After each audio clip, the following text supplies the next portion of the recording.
ತತ್ಸತ್. ಎಲ್ಲರಿಗೆ ನಮಸ್ಕಾರ.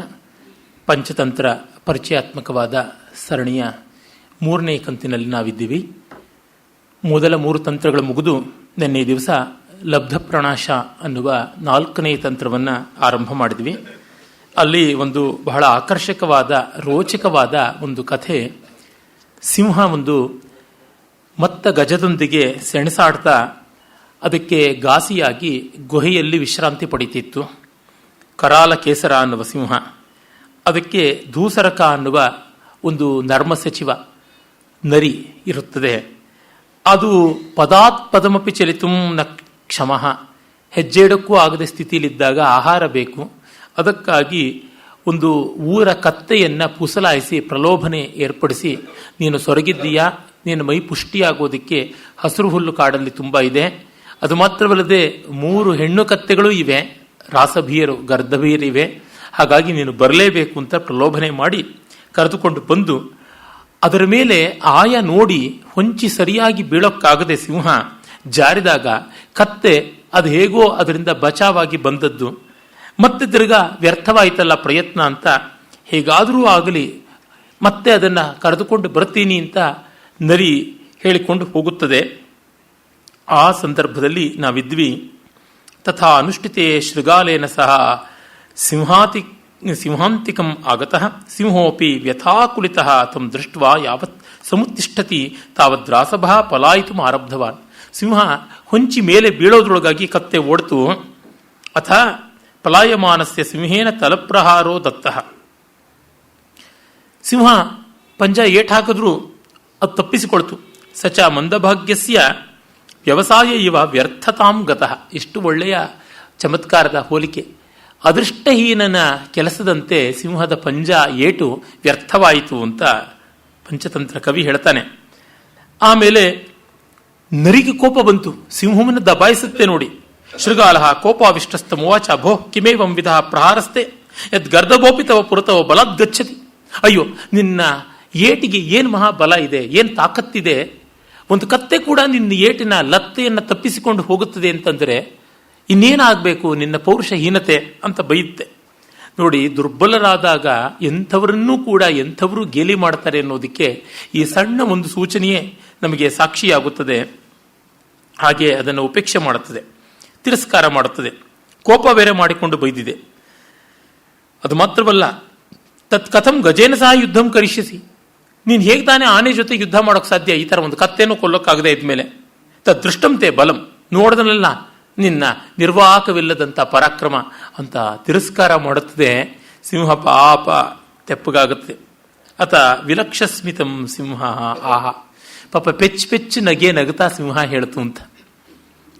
ಭೋ ಕಿಮಹಂ ಕರೋಮಿ ಮಯ ಅನಕ್ರಮ ಸಜ್ಜೀಕೃತ ಆಸೀತ್. ಏನು ಮಾಡಲಿ, ನಾನು ಸನ್ನದ್ಧನಾಗಲಿಲ್ಲ, ಅನ್ಪ್ರಿಪೇರ್ಡ್, ಆ ರೀತಿಯಲ್ಲಿ ಅಟಕಾಯಿಸಿದ್ದಾಯಿತು. ಅನ್ಯಥಾ ಗಜೋಪಿ ಮತ್ ಕ್ರಮಾತ್ ಕ್ರಾಂತಃ ನ ಗಚ್ಚತಿ. ಇಲ್ಲದೇ ಆನೆ ಕೂಡ ನನ್ನ ಏಟಿಗೆ ಸಾಯುವಂಥದ್ದೇ, ದೂರ ಹೋಗೋಕ್ಕಾಗೋಲ್ಲ. ಆಗ ಆಯಿತು, ನಾನು ಇನ್ನೊಮ್ಮೆ ಕರ್ಕೊಂಡು ಬರ್ತೀನಿ. ಅದ್ಯಾಪ್ಯಹಂ ಏಕವಾರಂ ತವಾಂತಿಕೆ ತಮಾನಿಷ್ಯಾಮಿ, ಇನ್ನೊಮ್ಮೆ ಕರ್ಕೊಂಡು ಬರ್ತೀನಿ ಅಂತ. ಪರಂತ್ವಯ ಸಜ್ಜೀಕೃತ ಕ್ರಮೇಣ ಸ್ಥಾತವ್ಯಂ. ಆದರೆ ನೀನು ಮಾತ್ರ ಸಜ್ಜಾಗಿದ್ದು ಒಮ್ಮೆಲೆ ರಪ್ಪಂತ ಬಿದ್ದು ಅಪ್ಪಳಿಸಿ ಮರು ಪ್ರಯೋಗಕ್ಕೆ ಅವಕಾಶ ಇರದೆ, ಮರು ಏಟಿಗೆ ಮರುಪೆಟ್ಟಿಗೆ ಅವಕಾಶವಿಲ್ಲದೆ ಅದನ್ನು ಕೊಂದು ಬಿಡಬೇಕು ಆಗುತ್ತದ ಅಂತ. ಭದ್ರ ಯೋಮಾಂ ಪ್ರತ್ಯಕ್ಷಂ ದೃಷ್ಟವಾಗತಃ ಸ ಪುನಃ ಕಥಂ ಹತ್ರ ಆಗಮಿಷ್ಯತಿ. ಅಲ್ವಯ್ಯ, ಈಗಷ್ಟೇ ನನ್ನ ನೋಡಿ ಅಂಜಿ ಓಡೋಗಿರೋ ಕತ್ತೆ ಮತ್ತೆ ತಾನೇ ಹೇಗೆ ಬಂದೀತು, ಅದನ್ನು ಯೋಚನೆ ಮಾಡು ಅಂತ ಹೇಳುತ್ತದೆ. ತದನ್ಯತ್ ಕಿಮಪಿ ಸತ್ವಂ ಅನ್ವಿಷ್ಯತಾಂ. ಬೇರೊಂದು ಪ್ರಾಣಿಯನ್ನು ಹುಡುಕು ಅಂದರೆ, ಕಿಂ ತವ ಅನೇನ ವ್ಯಾಪಾರೇಣ, ಇದ್ರ ಉಸಾಬರಿ ನಿಂಗೆ ಬೇಡ. ಆ ನರಿಯ ಬಿಂಕವೇ ಬಿಂಕ, ಬಡಿವಾರವೇ ಬಡಿವಾರ, ನಾನು ನೋಡ್ಕೋತೀನಿ, ನನಗೆ ಗೊತ್ತು ನೀವೇನು ಮಾಡೋದು ಅಂತ. ಇದರ ಕಾನ್ಫಿಡೆನ್ಸ್ ನೋಡಿ. ವಂಚನೆಯಲ್ಲಿ ಇದು ವಿಶ್ವವಿದ್ಯಾಲಯ ಕುಲಾಧಿಪತಿ. ತ್ವಂ ಕೇವಲಂ ಸಜ್ಜಿತ ಕ್ರಮ ಸ್ಥಿಷ್ಠ. ನೀನು ತೆಪ್ಪಗೆ ಇಲ್ಲಿ ಹೊಂಚ ಹಾಕೊಂಡು ಬಿದ್ದಿರು, ನಾನು ಹೋಗಿ ಬರ್ತೀನಿ ಅಂತ. ಬಲಶಾಲಿಗಳು ದುರ್ಬಲರಾದಾಗ ಇವೆಲ್ಲ ಆಗುತ್ತವೆ. ಮಕ್ಕಳು ತಂದೆ ತಾಯಂದರ ಮಾತು ಕೇಳಿಕೊಂಡು ಬೆಳೀತಾ ಇರ್ತಾರೆ. ಆಮೇಲೆ ಮುಪ್ಪು ಅಡರಿ ತಂದೆ ತಾಯಿಗಳು ಕುಗ್ಗಿದಾಗ ಮಗ ನಿನಗೇನು ಗೊತ್ತಪ್ಪ ಬಾಯಿ ಮುಚ್ಕೊಂಡಿರು ಅಂತಂತಾನೆ.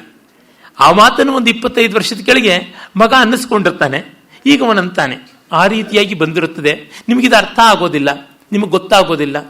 ಚಿಕ್ಕ ಮಕ್ಕಳ ವಿಷಯದಲ್ಲಿ ದೊಡ್ಡವರು ಹೇಳ್ತಾರೆ, ನಿಮಗಿದೆಲ್ಲ ಅರ್ಥ ಆಗೋದಿಲ್ಲ, ತಪ್ಪಿಗಿರಿ, ನಿಮಗೇನು ಅನುಭವ ಉಂಟು, ನಾವು ಹಾಲು ಕುಡಿದಷ್ಟು ನೀವು ನೀರು ಕುಡಿದಿಲ್ಲ, ಇವೆಲ್ಲ ಕೂಡ ಬರುತ್ತದೆ. ಆ ರೀತಿಯಲ್ಲಿಯೇ ಇದು ನಡೆಯುತ್ತದೆ, ಲೋಕ ಸ್ವಭಾವ. ಹಾಗೆ ನರಿ ಹೋಗಿ ಶೃಗಾಲೋಪಿ ಯಾವದ್ರಾಸಭ ಮಾರ್ಗೇಣ ಗಚ್ಚತಿ. ಆಗ ಮತ್ತೆ ಪಾಪ ಕತ್ತೆ ಎಲ್ಲೋ ಹುಲ್ಲು ಕಸ ಕಡ್ಡಿ ಮೇಯ್ತಾ ಇರ್ತದೆ. ಭೋ ಭಗಿನಿ ಪುತ್ರ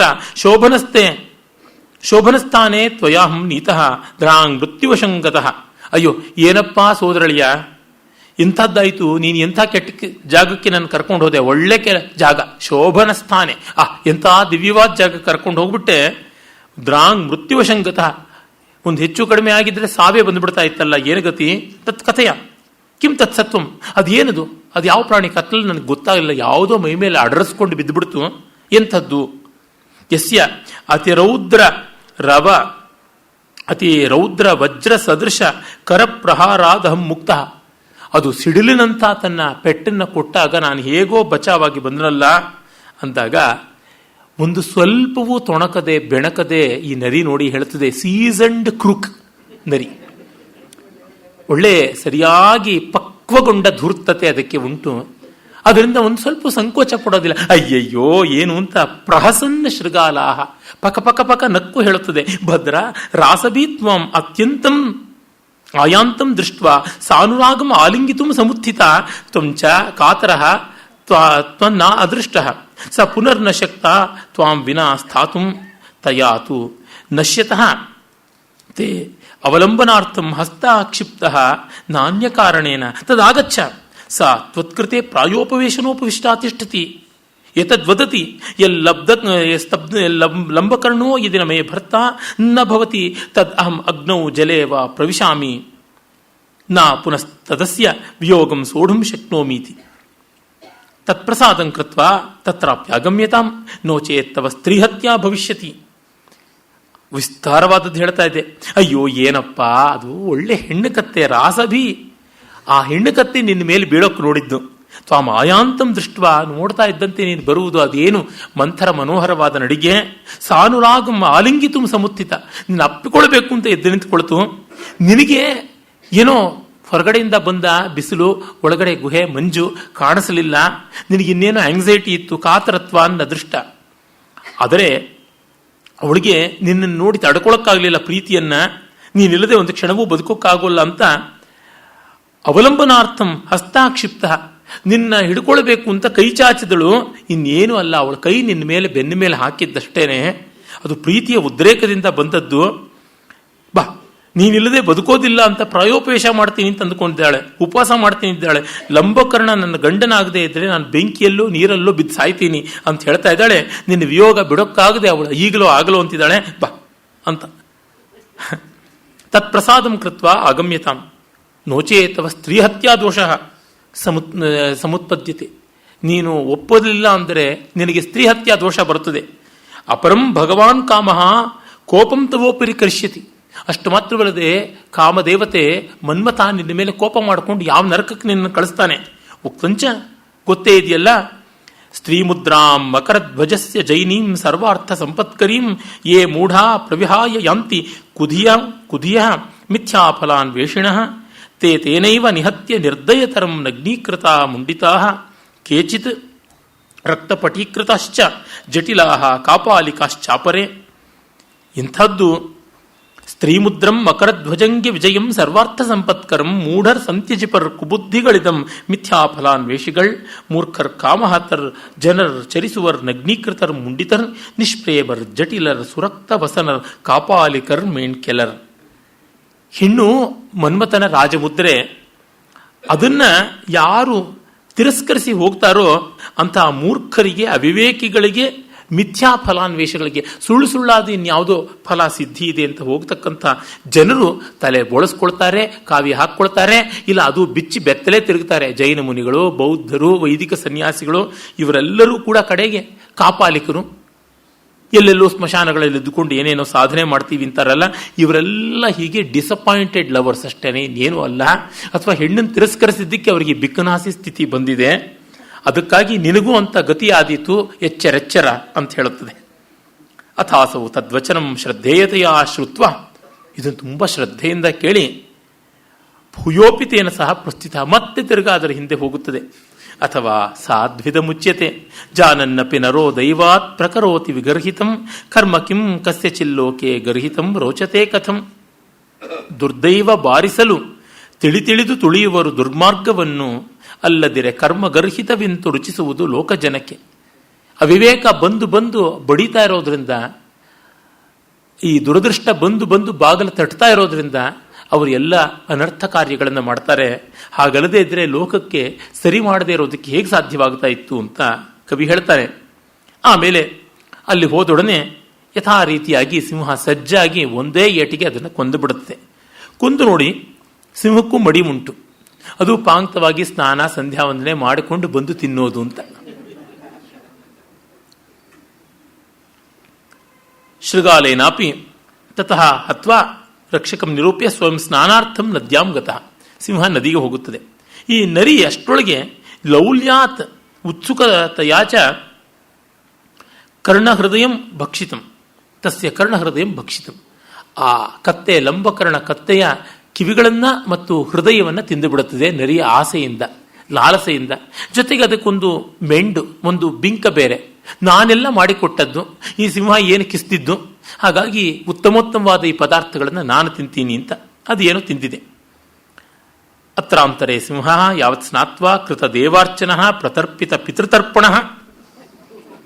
ನೋಡಿ, ಪಿತೃಗಣ ಪ್ರತರ್ಪಿತ ಪಿತೃಗಣ, ಸ್ನಾನ ಮಾಡಿ ಸಂಧ್ಯಾ ವಂದನೆ ಮಾಡಿ ದೇವತಾರ್ಚನೆ ಮಾಡಿ ಪಿತೃಗಳಿಗೆ ತರ್ಪಣವನ್ನು ಕೊಟ್ಟು ಬರುತ್ತಂತೆ. ಪಾಪ ಆನೆಯಿಂದ ಗುದ್ದಿಸ್ಕೊಂಡು ತಿವಿಸ್ಕೊಂಡಿದ್ದಾಗಲೂ ಅದು ಈ ಸಂಪ್ರದಾಯ ಬಿಟ್ಟಿಲ್ಲ ಅಂತಂದರೆ ಆ ಪಂಚತಂತ್ರದ ವಾತಾವರಣ ನಿರ್ಮಾಣ ಶಕ್ತಿ, ವಿನೋದಶೀಲತೆ, ಆ ಕ್ಯಾರಿಕೇಚರಿಂಗ್ ಎಷ್ಟು ಚೆನ್ನಾಗಿದೆ. ನಾವು ಹೇಗೆ ಕಲ್ಪಿಸಿಕೊಳ್ಳಬಲ್ಲೆವು? ಸಿಂಹ ನೋಡಿದ್ರೆ ಪ್ರಾಚೀನಾವೀತಿ ಮಾಡಿಕೊಂಡು ಪಿತೃತರ್ಪಣ ಕೊಡೋದು, ನಿವೀತಿ ಮಾಡಿಕೊಂಡು ಋಷಿತರ್ಪಣ ಕೊಡೋದು, ಉಪವೀತಿ ಮಾಡಿಕೊಂಡು ದೇವತಾರ್ಚನೆ ಮಾಡೋದು, ಇದನ್ನೆಲ್ಲ ನೆನೆಸಿಕೊಂಡ್ರೇನೆ ನಮಗೆ ನಗು ಬರುತ್ತದೆ. ಇನ್ನಷ್ಟು ಮತ್ತಷ್ಟು ಕಥೆಯಲ್ಲಿ ಮಗ್ನತೆ ಬರುತ್ತದೆ. ಆ ರುಚಿ ಇವತ್ತು ಮಾರುಕಟ್ಟೆಗಳಲ್ಲಿ ಎಲ್ಲ ಪಂಚತಂತ್ರ ಕಥೆಗಳು ಅಂತ ಮಕ್ಕಳಿಗೆ ಎಲ್ಲವನ್ನ ತಂದಿಡೋದು ಉಂಟು. ಆದರೆ ಅಲ್ಲಿ ಇವೆಲ್ಲ ಇಲ್ಲದೆ ಹೋಗಿರ್ತವೆ. ಈ ವಿವರಗಳು ಯಾವುದೂ ಇರೋಲ್ಲ ಪಂಚತಂತ್ರ ಅನ್ನೋದ್ರೊಳಗೆ. ಈ ಶ್ಲೋಕಗಳು, ಈ ರಾಜನೀತಿ, ಈ ಲೋಕನೀತಿ, ಈ ಜಗತ್ ಪರಿಶೀಲನ ಇವು ಇರೋಲ್ಲ. ಜೊತೆಗೆ ಈ ಸಾಂಸ್ಕೃತಿಕವಾದ ಎಳೆಗಳಿರ್ತವಲ್ಲ, ಅವು ಯಾವುದೂ ಇರೋದಿಲ್ಲ. ಆ ಮಾಕ್ ಸೀರಿಯಸ್ನೆಸ್ ಅಂತೀವಲ್ಲ, ವಿಡಂಬನ ಗಾಂಭೀರ್ಯ, ಅದು ಎಲ್ಲ ಹೊರಟೋಗುತ್ತದೆ. ಹಾಗಾಗಿ ಪಂಚತಂತ್ರ ಅಂದರೆ ಮಕ್ಕಳ ಕಥೆ ಅಂತ ಆಗಿದೆ. ಇದೊಂದು ಸಾಂಸ್ಕೃತಿಕ ದಾಖಲೆ ಅಂತ ಅನ್ನೋದು ನಮಗೆ ಮರ್ತು ಹೋಗೋ ತರಹ ಆಗಿದೆ. ಆಮೇಲೆ ಸಿಂಹ ಸ್ನಾನ ಎಲ್ಲ ಮಾಡಿಕೊಂಡು ಬಂದು ನೋಡಿ, ಕರ್ಣ ಹೃದಯ ರಹಿತ ರಾಸಭಸ್ತಿಷ್ಠತಿ. ಈ ಕತ್ತೆ ಹೆಣಕ್ಕೆ ಕಿವಿಯೂ ಇಲ್ಲ, ಹೃದಯವೂ ಇಲ್ಲ. ರೇಗೋಗುತ್ತೆ ಅದಕ್ಕೆ. ಕೋಪ ಪರೀತಾತ್ಮ ಸಿಂಹ ಶ್ರಕಾಲಮಾಹ ಪಾಪ ಕಿಮಿದಂ ಅನುಚಿತಂ ಕರ್ಮ ಸಮಾಚರಿತಂ. ಪಾಪಿಷ್ಟ, ಏನು ಕೆಲಸ ಮಾಡಿದ್ಯೋ? ಯತ್ ಕರ್ಣ ಹೃದಯ ಭಕ್ಷಣೇನ ಅಯ್ಯ ಮುಚ್ಚಿಷ್ಟತಾಂ ನೀತಃ. ನೀನೇ ಎಂಜಲು ಮಾಡಿಬಿಟ್ಟು ನಾನು ಹೇಗೆ ತಿನ್ನಲಿ ಮಡಿ ಆಹಾರ ಬಿಟ್ಟು ಅಂತ ಅನ್ನುತ್ತದೆ. ಶೃಗಾಲ ಸವಿನಯಮಾಹ, ನಮ್ರತೆಯಿಂದ ವಿನಯದಿಂದ ಹೇಳುತ್ತದೆ, ಸ್ವಾಮಿನ್ ಮಾಮೈವಂ ವದ. ಇಲ್ಲ ಹಾಗೆ ಹೇಳಬೇಡ.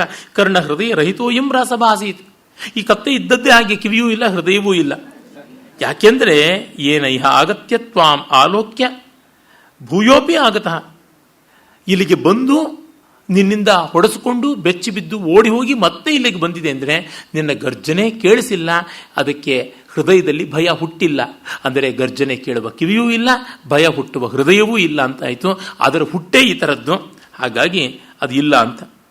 ಆಗ ತದ್ವಚನಂ ಶ್ರದ್ಧೇಯಂ ಮತ್ವಾ ಸಿಂಹಸ್ತೇನೇವ ಸಹ ಸಂವಿಭಜ್ಯ ನಿಶಂಕಿತ ಮನಾಹ ತಮ್ಮ ಭಕ್ಷಿತವಾನ್. ಹೀಗೂ ಇರಬಹುದೇನೋ ಅಂತ ಅಂದುಕೊಂಡು ಸಿಂಹ ತೆಪ್ಪಗೆ ಪಾಪ ಉಳಿದ ಮಾಂಸವನ್ನು ಇದರ ಜೊತೆಗೆ ಹಂಚಿಕೊಂಡು ತಿಂತು ಅಂತ. ಅಂದರೆ ಯಾರ್ಯಾರನ್ನು ಯಾರ್ಯಾರು ಹೇಗೆ ಎಲ್ಲೆಲ್ಲಿ ಯಾವ್ಯಾವ ರೀತಿ ಏಮಾರಿಸ್ತಾರೆ ಅನ್ನೋದಕ್ಕೆ ಇದೊಂದು ಒಳ್ಳೆ ನಿದರ್ಶನ. ಅಥೋಹಂ ಬ್ರವೀಮಿ ಆಗತಶ್ಚ ಗತಶ್ಚೈವ. ಅದರಿಂದಲೇ ನಾನು ಹೇಳ್ತೀನಿ, ಯಾವತ್ತೂ ಕೂಡ ಬಂದವರು ಬಂದಂತೆ ಹೋದವರು ಹೋದಂತೆ ಆಗ್ತಾ ಇರುತ್ತಲ್ಲ. ಸಿಂಹದ ಪರಾಕ್ರಮವನ್ನು ನೋಡಿ, ಗರ್ಜನೆಯನ್ನು ಕೇಳಿ, ಹಾಗಿದ್ದರೂ ಕೂಡ ಆ ಪ್ರಾಣಿ ಬುದ್ಧಿ ತಂದುಕೊಳ್ಳಿಲ್ಲ ಅಂತಂದರೆ ಕತ್ತೆ ಸಾಯುವುದೇ. ನಾನು ನಿನ್ನ ಮಾತಿಗೆ ಬಲಿ ಬಿದ್ದರೆ ಇದೇ ರೀತಿಯಲ್ಲಿ ಸಾಯುವುದು ಅಂತ ಮೊಸಳೆಗೆ ಕೋತಿ ಹೇಳ್ತಾ ಇರ್ತಕ್ಕಂಥದ್ದು. ತನ್ಮೂರ್ಖ ಕಪಟಂ ಕೃತಂ ತ್ವಯ, ನೀನು ಕಪಟ ಮಾಡಿದ್ದೀಯ. ಪರಂ ಯುಧಿಷ್ಠಿರೇಣೇವ ಸತ್ಯವಚನೇನ ವಿನಾಶಿತಂ. ಅಥವಾ ಸಾಧ್ವಿದ ಮುಚ್ಚತೆ ಸ್ವಾರ್ಥ ಮುತ್ಸೃಜ್ಯಯೋ ದಂಭಿ ಸತ್ಯಂ ಬ್ರೂತೆ ಸುಮಂದದೀಹಿ ಸಸ್ವಾರ್ಥಾತ್ ಭ್ರಶ್ಯತೆ ನೂನಂ ಯುಧಿಷ್ಠಿರ ಇವಾಪರ. ಯುಧಿಷ್ಠಿರ ಅಂತವನು ಒಬ್ಬ ಸತ್ಯ ಹೇಳಿ ನಾಶ ಆದ, ನೀನು ಹಾಗೆ ಬಾಯಿ ಬಿಟ್ಟು ಸತ್ಯ ಹೇಳಿ ನಾಶ ಆದಿ ಅಂತ. ಪಾಪ ನೋಡಿ, ಇಲ್ಲಿ ಒಂದು ಸೂಕ್ಷ್ಮ. ಸ್ನೇಹದ್ರೋಹ ಮಾಡಿದೆ ಮೊಸಳೆ, ಆದರೆ ಮಧ್ಯದಲ್ಲಿ ಸತ್ಯವನ್ನೂ ಹೇಳಿದೆ. ಅದು ಹಾಗೆ ಹೇಳದೇ ಇದ್ದಿದ್ರೆ ಇದು ಮೊಸಳೆಯ ಒಳ್ಳೆತನ ಅನ್ಬೇಕಾ ಪೆದ್ದತನ ಅನ್ಬೇಕಾ ಅದು ಗೊತ್ತಿಲ್ಲ. ಮೊಸಳೆ ಒಳ್ಳೆತನದಿಂದ ಹೇಳ್ತು ಅನ್ನುವಂತೆಯೇ ಕಥಾ ನಿರೂಪಣೆ ಮಾಡಿದ್ದಾರೆ. ಇನ್ನು ನಾನು ಮೋಸ ಮಾಡಬಾರ್ದು ಅಂತ ಅದು ತನ್ನ ಕೈಲಾದಷ್ಟು ಪ್ರಯತ್ನ ಪಟ್ಟಿದೆ ಹೆಂಡತಿಗೆ ಹೇಳಿ ಒಪ್ಪಿಸೋದಿಕ್ಕೆ, ಅದು ಹಠ ಮಾಡಿ ಕೇಳಲಿಲ್ಲ. ಇಲ್ಲಿ ಯಾವ ಕ್ಯಾರೆಕ್ಟರ್ನು ಕವಿ ತುಂಬ ಬ್ಲ್ಯಾಕ್ ಆ್ಯಂಡ್ ವೈಟಲ್ಲಿ ಇಡ್ತಾ ಇಲ್ಲ. ಆ ಸೂಕ್ಷ್ಮತೆ ನೋಡಿ. ಮೊಸಳೆಗೂ ಒಂದಿಷ್ಟು ಗುಣದೋಷಗಳಿವೆ, ದೌರ್ಬಲ್ಯ ಇದೆ, ಮೊಸಳೆ ಹೆಂಡತಿಗೂ ಇದೆ, ಕೋತಿಗೂ ಇದೆ. ಮುಂದೆ ಬರುತ್ತದೆ, ಮೊಸಳೆಯ ಹೆಂಡತಿ ತನ್ನಿಷ್ಟದ ಪದಾರ್ಥ ದಕ್ಕಲಿಲ್ಲ ಅಂತ ಹೇಳಿ ಸಂಕಟದಿಂದ ಸತ್ತೇ ಹೋಗ್ಬಿಡುತ್ತೆ. ಅಂದರೆ ಅದಕ್ಕೆ ನಿಜವಾಗ್ಲೂ ಆ ಪದಾರ್ಥ ಇಷ್ಟವಾಗಿದೆ. ಹಾಗೆಲ್ಲ ಇಷ್ಟವಾಗಿದ್ದನ್ನೆಲ್ಲ ಮಾಡೋಕ್ಕೆ ಹೋದರೆ ಬೇರೆಯವ್ರಿಗೆ ತೊಂದರೆ ಆಗೋಲ್ವಾ, ಅನರ್ಥ ಆಗೋಲ್ವಾ ಅಂತಲೂ ಕೇಳಬಹುದು. ಜಗತ್ತು ಹಾಗೇ ಇರುತ್ತೆ. ಕೆಲವರು ತಮ್ಮಿಷ್ಟದಲ್ಲಿ ತಾವು ಸತ್ತು ಬೇರೆಯವರನ್ನು ಸಾಯಿಸ್ತಾರೆ, ಸಾಯಿಸಲು ನೋಡ್ತಾರೆ. ಅಂಥದ್ದನ್ನು ಈ ಹೆಣ್ಣು ಮೊಸಳೆ ಮಾಡಿದೆ. ಆದರೆ ಗಂಡು ಮೊಸಳೆ ಪಾಪ ಒಂದಿಷ್ಟು ಅನ್ವಯಿಸಿ ಪ್ರಯತ್ನ ಇಲ್ಲದೆ ಹೋಯಿತು. ಮತ್ತೆ ಈ ಸ್ನೇಹ ಉಳಿಸಿಕೊಳ್ಳಬೇಕು ಅಂತಲೂ ಒದ್ದಾಡ್ತಿದೆ. ಆದರೆ ಕೋತಿ ಸಸೆ ಮಿರ ಇಲ್ಲ ಅಂತಂತಿದೆ. ಕಾರಣ ಇಷ್ಟೇ, ಇದರ ಜೀವ ಇದಕ್ಕೆ ದೊಡ್ಡದು. ಒಂದು ಹಂತ ಆದಮೇಲೆ ಸ್ನೇಹವಾಗಲಿ, ಬಾಂಧವ್ಯವಾಗಲಿ, ಸಂಸಾರವಾಗಲಿ, ಜಗತ್ತಾಗಲಿ ಎಲ್ಲ ಕೂಡ ತಾನುಂಟೋ ಮೂರು ಲೋಕ ಉಂಟು. ಮಠವಿದ್ದರೆ ಘಟವುಂಟ ಅಲ್ಲ, ಘಟವಿದ್ದರೆ ಮಠವುಂಟು ಅಂತ ಈ ಮಟ್ಟಕ್ಕೆ ಬರುತ್ತದೆ. ಈ ಬರ್ಬರ ವಾಸ್ತವವನ್ನು ಪಂಚತಂತ್ರ ಗ್ರಾಸ್ ರೂಟ್ ರಿಯಾಲಿಟಿ, ತಲಸ್ಪರ್ಶಿ ವಾಸ್ತವವಾಗಿ ಕೊಡುತ್ತದೆ. ಇಲ್ಲಿ ಯುಧಿಷ್ಠಿರ ಅನ್ನುವನು ಒಬ್ಬ ಕುಂಬಾರ. ಅವನು ತನ್ನ ವಾಸ್ತವ ಹೇಳಿ ಎಲ್ಲರಿಂದ ತಿರಸ್ಕಾರಕ್ಕೆ ಗುರಿಯಾದ. ಆ ರೀತಿ ನೀನು ಸತ್ಯ ಹೇಳಿ ಆದಿ ಅಂತ ಹಂಗಿಸುತ್ತದೆ. ಯಾರು ಸ್ವಾರ್ಥವನ್ನು ಬಿಟ್ಟು ಸತ್ಯವನ್ನು ಪೆದ್ದಾಗಿ ಹೇಳ್ತಾರೋ ಅವನು ಸ್ವಾರ್ಥವನ್ನು ಕಳ್ಕೊಂಡು ಯುಧಿಷ್ಠಿರಂತರ ಹಾಳಾಗ್ತಾನೆ ಅಂತ. ಏನದು ಕಥಮೇತತ್ ಅಂತ ಪಾಪ ಮೊಸಳೆ ಕೇಳುತ್ತದೆ. ಕೋತಿ ಅದಕ್ಕೇನು ಉಪಕಾರ ಮಾಡದಿದ್ರು ಕಥೆಗಳನ್ನಂತೂ ಹೇಳ್ತಾ ಇದೆ. ಅದರಲ್ಲಿರೋ ಸ್ವಾರಸ್ಯ ಅದು. ಕಸ್ಮಿಂಚಿದ ಅಧಿಷ್ಠಾನೆ ಕುಂಭಕಾರ ಪ್ರತಿವಸತಿ ಸ್ಮ. ಒಬ್ಬ ಕುಂಬಾರ ಇದ್ದ. ಸ ಕದಾಚಿತ್ ಪ್ರಮಾದಾತ್ ಅರ್ಧಭಗ್ನ ಘಟಕರ್ಪರ ತೀಕ್ಷ್ಣಾಗ್ರ ಭಾಗಸ್ಯೋಪರಿ ಮಹತಾ ವೇಗೇನ ಧಾವನ್ ಪತಿತಃ. ಅವನು ಒಂದು ಮಡಕೆಯ ತುಂಡು ಮುರಿದು ಬಿದ್ದದ್ದು, ನೆಟ್ಟಗೆ ನಿಂತದ್ದು, ಅದರ ಮೇಲೆ ಬಿದ್ದು ದೊಡ್ಡದಾಗಿ ಹಣೆ ಮೇಲೆ ಗಾಯ ಮಾಡಿಕೊಂಡ. ಅದು ಯಾಕೆ ಬಿದ್ದ ಅಂತ ಮುಂದೆ ಕವಿ ಹೇಳ್ತಾನೆ, ಕುಡಿದು ತೂರಾಡ್ತಾ ಬರುವಾಗ ಅಂತ. ಹಾಗಾಗಿ ಮುಂದೆ ಅವನು ಹೇಳ್ತಾನೆ, ಕದಾಚಿನ್ ಮದ್ಯಪಾನಂ ಕೃತ್ವ ನಿರ್ಗತ ಪ್ರದಾವನ್ ಕರ್ಪರಸ್ಯ ಉಪರಿ ಪತಿತಃ ಅಂತ. ಹೀಗಾಗಿ ಕುಡಿದ ಮತ್ತಿನಲ್ಲಿ ಬಿದ್ದದ್ದು. ಆಗ ಪಾಟಿತ ಲಲಾಟ, ಹಣೆ ಸೀಳು ಹೋಗ್ಬಿಡ್ತು. ರುಧಿರ ಪ್ಲಾವಿತ ತನು, ರಕ್ತ ಸುರಿಯಿತು. ಆಮೇಲೆ ಕಷ್ಟಪಟ್ಟುಕೊಂಡು ಮೇಲಾಡ್ತಾನೆ. ಕೃಚ್ಛ್ರಾತ್ ಅವನು ಉತ್ಥಾಯ ಸ್ವಾಶ್ರಯಂ ಗತಃ ತತಶ್ಚ ಅಪತ್ಯ ಸೇವನಾತ್ ಸ ಪ್ರಹಾರಸ್ತಸ್ಯ ಕರಾಲತಾಂ ಗತಃ. ಆಮೇಲೆ ಅದಕ್ಕೆ ಸರಿಯಾಗಿ ಚಿಕಿತ್ಸೆ ಮಾಡಿಕೊಳ್ಳಿಲ್ಲ. ಅಪತ್ಯ ಸೇವನ ಅಂದರೆ ಸರಿಯಾದ ಚಿಕಿತ್ಸೆ ಮಾಡಿಕೊಳ್ಳದೆ ಹಣೆಯ ವ್ರಣ ದೊಡ್ಡದಾಗಿ ಅದು ಒಣಗದ ಮೇಲೂ ಕೂಡ ತುಂಬ ದೊಡ್ಡ ಗುರುತಾಗಿ ಇದ್ದುಬಿಡ್ತು. ಕೃಚ್ಛ್ರೇಣ ನೀರೋಗತಾಂಗತಃ. ಹಾಗಿದ್ದಾಗ ಒಮ್ಮೆ ಕ್ಷಾಮ ಬಂತು. ಕ್ಷಾಮದಲ್ಲಿ ಕ್ಷುತ್ಕ್ಷಾಮ ಕಂಠಃ ಕಶ್ಚಿತ್ ರಾಜಸೇವಕೈ ಸಹ ದೇಶಾಂತರಂಗತ್ವ. ಇನ್ನೆಲ್ಲೋ ಕೆಲವರು ರಾಜಭಟರ ಜೊತೆಗೆ ಹೊಟ್ಟೆಪಾಡಿಗೆ ಅಂತ ಆ ಊರಿಗೆ ಕ್ಷಾಮ ಬಂದ ಕಾರಣ ನೆರೆಯೂರಿಗೆ ಹೋಗಿ ಅಲ್ಲಿ ಸೈನಿಕರ ಬೆಂಬಲದ ಕಾರಣ ಒಂದು ರಾಜನಲ್ಲಿ ಸೇವೆಗೆ ಸೇರಿಕೊಂಡ. ರಾಜ, ಪರವೂರಿನ ರಾಜ, ಇವನ ಹಣೆಯ ಮೇಲಿರೋ ಗುರುತು ನೋಡಿ ಸೋಪಿ ರಾಜ ಆತಸ್ಯ ಲಲಾಟೆ ವಿಕರಾಲಂ ಪ್ರಹಾರಕ್ಷತಂ ದೃಷ್ಟ್ವಾ ಚಿಂತೆಯಾಮಾಸ. ಅದು ನೋಡಿ ಆಶ್ಚರ್ಯ ಪಡ್ತಾನೆ. ಓಹೋ, ಯದ್ವೀರೇಣ ಭವಿತವ್ಯಂ, ಯದ್ವೀರ ಪುರುಷ ಕಶ್ಚಿದಯಂ, ಇವನು ನಿಜವಾಗ್ಲೂ ಯಾವುದೋ ಮಹಾವೀರ ಇರಬೇಕು. ನೂನಂ ತೇನ ಲಲಾಟ ಪಟ್ಟೆ ಸಮ್ಮುಖ ಪ್ರಹಾರ, ಎದುರೆದುರಿಗೆ ಯಾವುದೋ ಒಂದು ದೊಡ್ಡ ಕತ್ತಿಯದೋ ಈಟಿಯದೋ ಏಟು ಬಿದ್ದಿರಬೇಕು. ಯುದ್ಧದಲ್ಲಿ ಬೆನ್ನು ತೋರಿಸದೆ ಅವನು ಅಪ್ರವರ್ತಿತ ಅಂದರೆ ಅಪರಾಂಗ್ಮುಖ, ಬೆನ್ನು ಹಾಕದೆ ಯುದ್ಧ ಮಾಡಿದಂಥವನಾಗಿದ್ದಾನೆ. ಅದರಿಂದಲೇ ಇವನ ಹಣೆಗಿಷ್ಟು ದೊಡ್ಡ ಗಾಯ ಆದರೂ ಗೆದ್ದಿರಬೇಕು ಅಂಥೇಳಿ ಅವನಿಗೆ ತುಂಬ ವಿಶೇಷವಾದ ಗೌರವ ಕೊಡ್ತಾನೆ. ಅವನಿಗೆ ದೊಡ್ಡ ರೀತಿಯ ಸ್ಥಾನಮಾನ ಇತ್ಯಾದಿಗಳನ್ನೆಲ್ಲವನ್ನೂ ಕೊಡ್ತಾನೆ. ಸಂಬಳ ಎಲ್ಲ, ಸಾರಿಗೆ ಎಲ್ಲ ಬರುತ್ತದೆ. ಅತಸ್ತಂ ಸಮ್ಮಾನಾದಿಭಿ ಸರ್ವೇಷಾಂ ರಾಜಪುತ್ರಾಣಾಂ ಮಧ್ಯೆ ವಿಶೇಷ ಪ್ರಸಾದೇನ ಪಶ್ಯತಿ ಸ್ಮ. ಆಗ ಮಿಕ್ಕವರಿಗೆಲ್ಲರಿಗೂ ಇವನ ಮೇಲೆ ಹೊಟ್ಟೆ ಕಿಚ್ಚು. ಪರಮೀರ್ಷ್ಯಾಧರ್ಮಂ ವಹಂತಹ ರಾಜಭಯಾನ್ನ ಕಿಂಚಿದೂಚು. ಮಿಕ್ಕವರಿಗೆ ಇವನಿಗೇನಿದೆ ಅಂತ, ಏನೋ ಹಣೆ ಮೇಲೆ ದೊಡ್ಡ ಗಾಯ ಇದೆ ಅಂತ ಕೊಟ್ಟಿದ್ದಾರೆ, ಇವನಿಗೇನಾಯಿತು ಅಂತ ಯಾರಿಗೂ ಗೊತ್ತಿಲ್ಲ ಇವನ ರಹಸ್ಯ. ಅಥ ಅನ್ಯಸ್ಮಿನ್ ಹನಿ. ಆಮೇಲೆ ಕೆಲವೊಂದು ಕಾಲ ಆದ ಮೇಲೆ ತಸ್ಯ ಭೂಪತೇರ್ ವಿಗ್ರಹೇ ಸಮುಪಸ್ಥಿತೆ ವೀರ ಸಂಭಾವನಾಯಾಂ ಕ್ರಿಯಮಾಣಾಯಾಂ ಪ್ರಕಲ್ಪ್ಯಮಾನೇಷು ಗಜೇಶು ಸನ್ನಹ್ಯಮಾನೇಷು ವಾಜಿಷು ಯೋಧೇಶು ಪ್ರಗುಣೀಕ್ರಿಯಮಾಣೇಷು ತೇನ ಭೂಭುಜ ಸ ಕುಂಭಕಾರ ಪ್ರಸ್ತಾವಾನುಗತಂ ಪೃಷ್ಟೋ ನಿರ್ಜನೆ.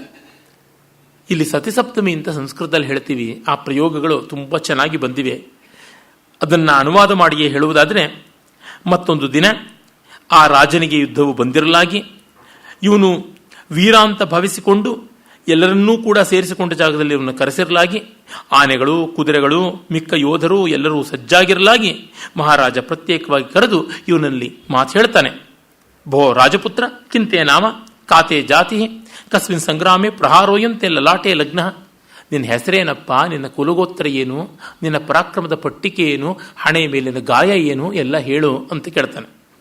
ಆಗ ಅವನು ಪಾಪ ಸ್ಪಷ್ಟವಾಗಿ ಪ್ಲೇನ್ ಆಗಿ, ದೇವ ನಾಯಂ ಶಸ್ತ್ರ ಪ್ರಹಾರ, ಯಾವುದು ಆಯುಧದ ಏಟಲ್ಲ, ಯುಧಿಷ್ಠಿರಾಹಂ ಅಭಿಧ ಕುಲಾಲಹ, ಯುಧಿಷ್ಠಿರ ಅಂತ ನನ್ನ ಹೆಸರು, ಕುಂಬಾರ. ನಾನು ಹೀಗೆ ಆ ಒಡಕು ಮಡಕೆಯ ತುಣುಕಿನ ಮೇಲೆ ಬಿದ್ದು ಹಣೆಗೆ ಗಾಯ ಮಾಡಿಕೊಂಡಿದ್ದು, ಅದು ಕದಾಚಿನ್ ಮದ್ಯಪಾನಂ ಕೃತ್ವ ಆಗಿದ್ದು. ಹಾಗಾಗಿ ಪ್ರಹಾರ ವಿಕಾರೋಯಂ ಮೇ ಲಲಾಟೆ ಏವಂ ವಿಕರಾಲತಾಂ ಗತಃ. ಆ ಪ್ರಹಾರ ವಿಕಾರ ಗಾಯ ದೊಡ್ಡ ಮಚ್ಚೆಯಾಗಿದೆ ಅಷ್ಟೇನೆ ಅಂತ. ಆಗ ರಾಜನಿಗೆ ನಾಚಿಕೆ ಆಗುತ್ತೆ. ಅಹೋ ವಂಚಿತೋಹಂ ರಾಜಪುತ್ರಾನುಕಾರಿಣ ಅನೇನ ಕುಲಾಲೇನ.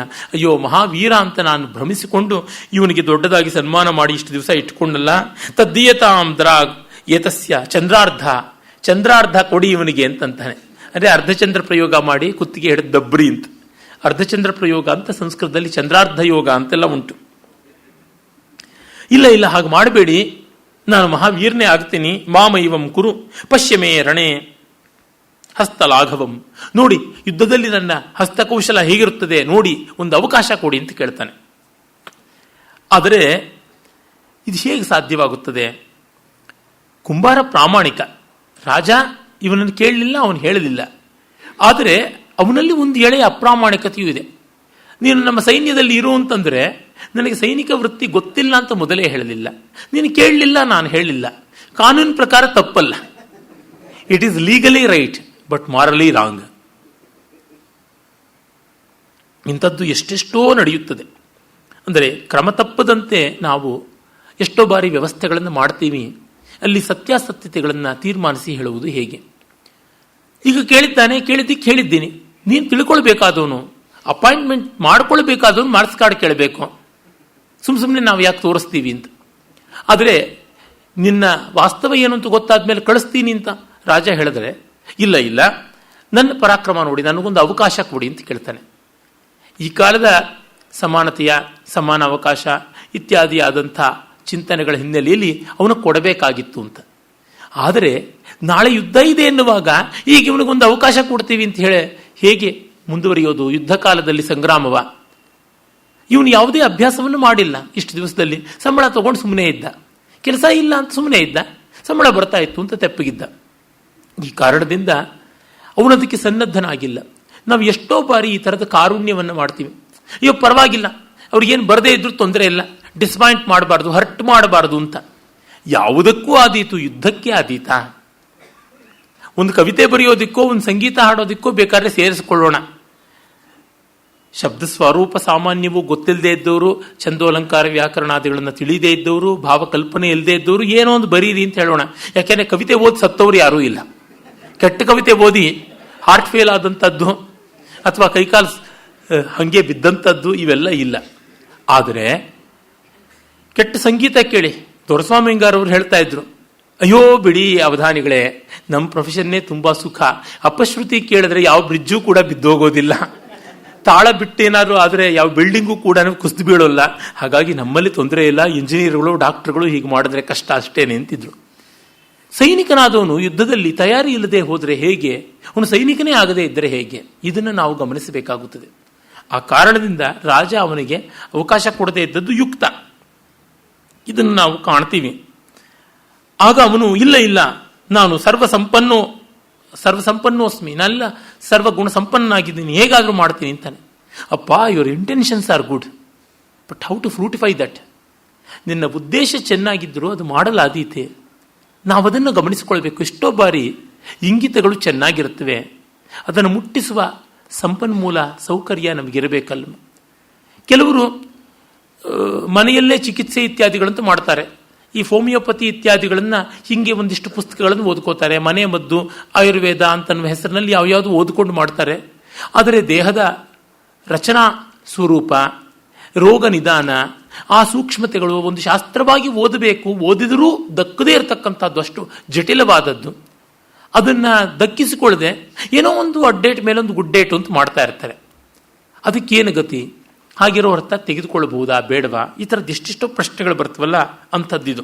ಆಗ ರಾಜ ಹೇಳ್ತಾನೆ, ಶೂರೋಸಿ ಕೃತವಿದ್ಯೋಸಿ ದರ್ಶನೀಯೋಸಿ ಪುತ್ರಕ ಯಸ್ಮಿನ್ ಕುಲೆ ತ್ವಮುತ್ಪನ್ನೋ ಗಜಸ್ತತ್ರ ನಹನ್ಯತೆ ಅಂತ ಕೇಳಿದ್ದೀಯಲ್ಲ, ತಥಾಪಿ ಗಮ್ಯತಾಂ ಮುಕ್ತಂಚ.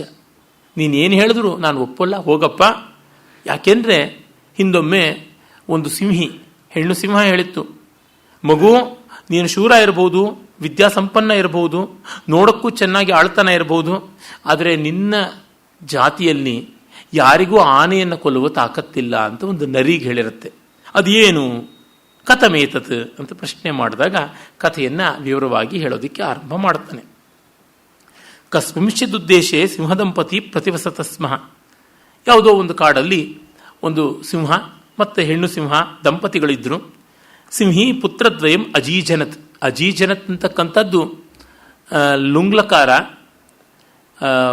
ಸಂಸ್ಕೃತದಲ್ಲಿ ಸ್ವಲ್ಪ ಪಾಂಡಿತ್ಯ ಇದ್ದವರು ಬಳಸ್ತಕ್ಕಂಥದ್ದು. ಶೃಂಗೇರಿ ಸ್ವಾಮಿಗಳ ಭಾಷಣ ಕೇಳಿದ್ರೆ ಲುಂಗ್ಲಕಾರವೇ ಇರುತ್ತೆ. ಅರಿರಚತ್, ಅಜೀಜನತ್, ಅಲಿಲಿಖತ್, ಈ ಥರದ್ದೆಲ್ಲ ತುಂಬ ಬಳಸ್ತಾರೆ ಅವರು. ಅದರಿಂದ ವಿದ್ವಾಂಸರ ಯೋಗ್ಯತೆ ಎಷ್ಟು ಅಂತ ಗೊತ್ತಾಗುತ್ತೆ ಅಂತ. ರೇರ್ ಯೂಸೇಜಸ್ ಅಂತ ಏನಂತೀವಿ, ವಿರಳ ಪ್ರಚುರವಾದ ಪ್ರೌಢ ಪ್ರಯೋಗಗಳು ಅಂತ, ಆ ಥರದ್ದೆಲ್ಲನೂ ಆ ರೀತಿಯಾದದ್ದು ಆಕಸ್ಮಿಕವಾಗಿ ಪಂಚತಂತ್ರದಲ್ಲಿ ಬಂದಿದೆ. ಪಂಚತಂತ್ರ ಆ ಥರ ಪ್ರೌಢ ಪ್ರಯೋಗಗಳನ್ನು ಮಾಡೋಲ್ಲ, ಸರಳವಾದಂಥದ್ದೇ ಮಾಡುತ್ತದೆ. ಅದರಲ್ಲಿ ತುಂಬ ನಿಸರ್ಗ ಸುಂದರವಾಗಿ ಸಹಜವಾಗಿದೆ. ಪುತ್ರದ್ವಯಮಜೀ ಜನತ್, ಅನುಷ್ಟುಪ್ಪಿನ ಒಂದು ಪಾದವೂ ಆಗಿದೆ. ಆತ ಸಿಂಹಿ ಪುತ್ರದ್ವಯಮಜೀ ಜನತ್, 2 ಮರಿಗಳನ್ನು ಹಾಕುತ್ತೆ ಹೆಣ್ಣು ಸಿಂಹ. ಸಿಂಹೋಪಿ ನಿತ್ಯಮೇವ ಮೃಗಾನ್ ವ್ಯಾಪಾದ್ಯ ಸಿಂಹೈ ದದಾತಿ. ಇನ್ನು ಬಾಣಂತನ ಮಾಡಬೇಕಲ್ಲ, ಸಿಂಹ ಮಾಡ್ತಾ ಇತ್ತು. ನೋಡಿ, ಪ್ರಾಣಿಗಳಲ್ಲಿ, ಪಕ್ಷಿಗಳಲ್ಲಿ ಎಲ್ಲ ಕೆಲವೊಂದು ವರ್ಗಗಳಲ್ಲಿ ಗಂಡು ಹೆಣ್ಣಿಗೆ ಬಾಣಂತನ ಮಾಡುತ್ತವೆ. ಅವುಗಳಿಗೆ ಇನ್ನೇನು ತವರು ಗಿವರು ಅಂತೆಲ್ಲ ಏನೂ ಇಲ್ಲವಲ್ಲ. ಅಮ್ಮ ಬಂದು ಮಾಡಿದ್ರು, ಅಜ್ಜಿ ಬಂದು ಮಾಡಿದ್ರು, ಅಕ್ಕ ಬಂದು ಮಾಡಿದ್ರು ಅಂತೆಲ್ಲ ಬಾಣಂತನ ಇಲ್ಲ, ಗಂಡೇ ಮಾಡಬೇಕು. ಹಾರ್ನ್ ಬಿಲ್ ಅಂತ ಕರೀತಾರಲ್ಲ, ಮಂಗಟ್ಟೆ ಹಕ್ಕಿ, ಅಲ್ಲಿ ಅವು ದಾಂಪತ್ಯವನ್ನು ದೀರ್ಘಕಾಲ ಉಳಿಸಿಕೊಳ್ಳುತ್ತವೆ. ಒಂದು ರೀತಿ ಮದುವೆಯಂತೆಯೇ ಅದಿರುತ್ತದೆ ಆ ಪಕ್ಷಿಗಳ ಜೋಡಿ. ಹೆಣ್ಣು ಪಕ್ಷಿ ಮೊಟ್ಟೆ ಹಾಕುವಾಗ ಅದು ಒಂದು ಮರದ ಪೊಟರೆ ಮಾಡಿಕೊಂಡು ಒಳಗೆ ಹೋಗಿ ಆಹಾರ ಪೋಷಣೆ ಹೆಚ್ಚಾಗಬೇಕು ಬಾಣಂತನದಲ್ಲಿ. ಆಗ ಗರಿಗಳಿಗೆ ಹೆಚ್ಚು ಸತ್ವ ಹೋದರೆ ಕಷ್ಟ ಅಂತ ಹೇಳಿ ತನ್ನ ಗರಿಗಳನ್ನೆಲ್ಲ ಹೆಚ್ಚಾಗಿ ಉದುರಿಸಿಬಿಡುತ್ತೆ. ಆ ಉದುರಿಸಿದ ಗರಿಗಳ ತುಪ್ಪಳದ ಮೇಲೆ ಮೊಟ್ಟೆ ಇಟ್ಕೊಂಡಿರುತ್ತೆ. ಗಂಡು ಆ ಪಕ್ಷಿ ಇರುವ ಪೊಟರೆ ಏನಿದೆ, ಮರದ ಕಾಂಡದ ಮಧ್ಯದಲ್ಲಿ ಪೊಟರೆ, ಕೊಕ್ಕು ದೊಡ್ಡದಾಗಿದ್ದರಿಂದ ಪೊಟರೆಯನ್ನು ಕೆತ್ತಿರುತ್ತವೆ. ಆ ಪೊಟರೆಯಲ್ಲಿ ಹೆಣ್ಣು ಪಕ್ಷಿಯ ಕೊಕ್ಕು ಚಾಚಕ್ಕಾಗುವಷ್ಟು ಮಾತ್ರ ಬಿಟ್ಟು ಮಿಕ್ಕಂತ ಎಲ್ಲ ಮಣ್ಣು ತಂದು ಮೆತ್ತು ಬಿಡುತ್ತೆ. ಮಣ್ಣು, ಮರದ ಹೊಟ್ಟು ಎಲ್ಲವನ್ನು ತಂದು ಮೆತ್ತು ಬಿಟ್ಟು ತಾನು ಎಲ್ಲ ಕಡೆಯಿಂದಲೂ ಹಣ್ಣು ಹಂಪಲು ಇತ್ಯಾದಿಗಳಂತ ತೊಗೊಂಡು ಬಂದು, ವಿಶೇಷವಾಗಿ ಅದು ಸಸ್ಯಾಹಾರಿ, ಎಲ್ಲ ಅದನ್ನು ತಂದು ತುಂಬಿಸ್ತಾ ಇರುತ್ತೆ. ಮರಿಗಳಾಗುತ್ತವೆ, ಮೊಟ್ಟೆ ಒಡೆದು ಮರಿಗಳಾಗುತ್ತವೆ. ಅವುಗಳಿಗೂ ಕೂಡ ಬೇಕಾದಷ್ಟು ಆಹಾರ ಬೇಕು. ಅದನ್ನಷ್ಟೂ ಮಾಡ್ತಾ ಇರ್ತದೆ. ಮಂಗಟ್ಟೆ ಹಕ್ಕಿಯಲ್ಲಿ ಗಂಡು ಹಾಗೆ ಒಂದು 2-3 ತಿಂಗಳು ಬಾಣಂತನ ಸತತವಾಗಿ ಹಗಲು ರಾತ್ರಿ ದುಡಿದು ಮಾಡುತ್ತದೆ.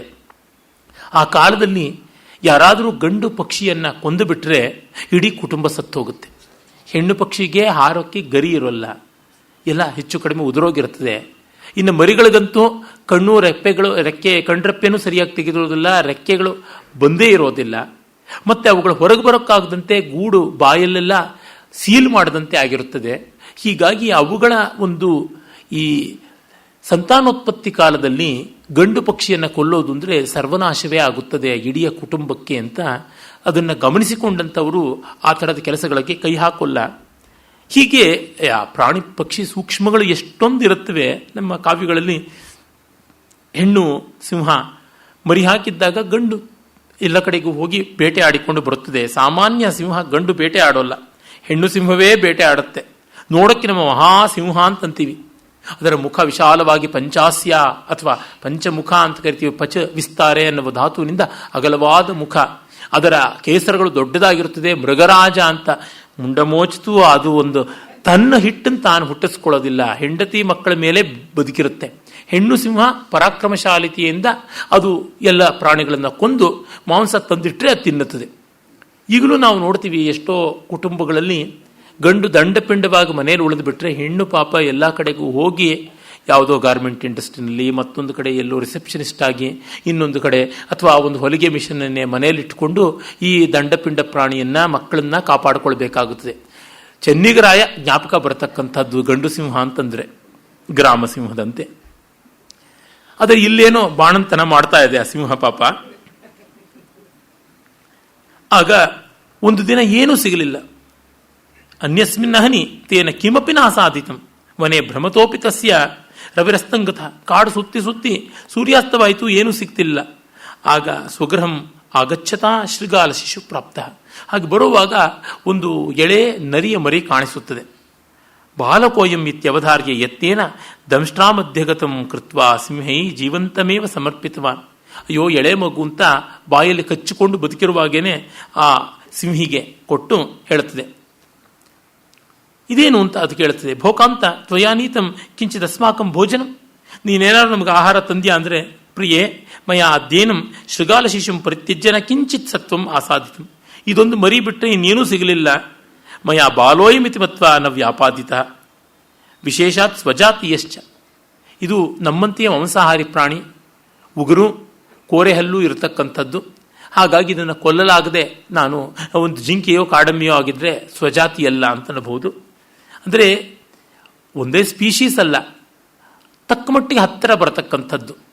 ಈಗ ಭಾರತೀಯರೆಲ್ಲ ಸ್ವಜಾತಿಯರು ಅಂತಲ್ಲ, ಅರೆ ಭಾರತೀಯರು ಅಂತ ಬಿಗ್ಗರ್ ಸೆಟ್ ಅಂತೀವಲ್ಲ, ಆ ರೀತಿಯಾಗಿರ್ತಕ್ಕಂಥದ್ದು ಅಂತ ಇದನ್ನು ಕೊಲ್ಲತೆ ತೆಗೆದುಕೊಂಡು ಬಂದಿದ್ದೀನಿ.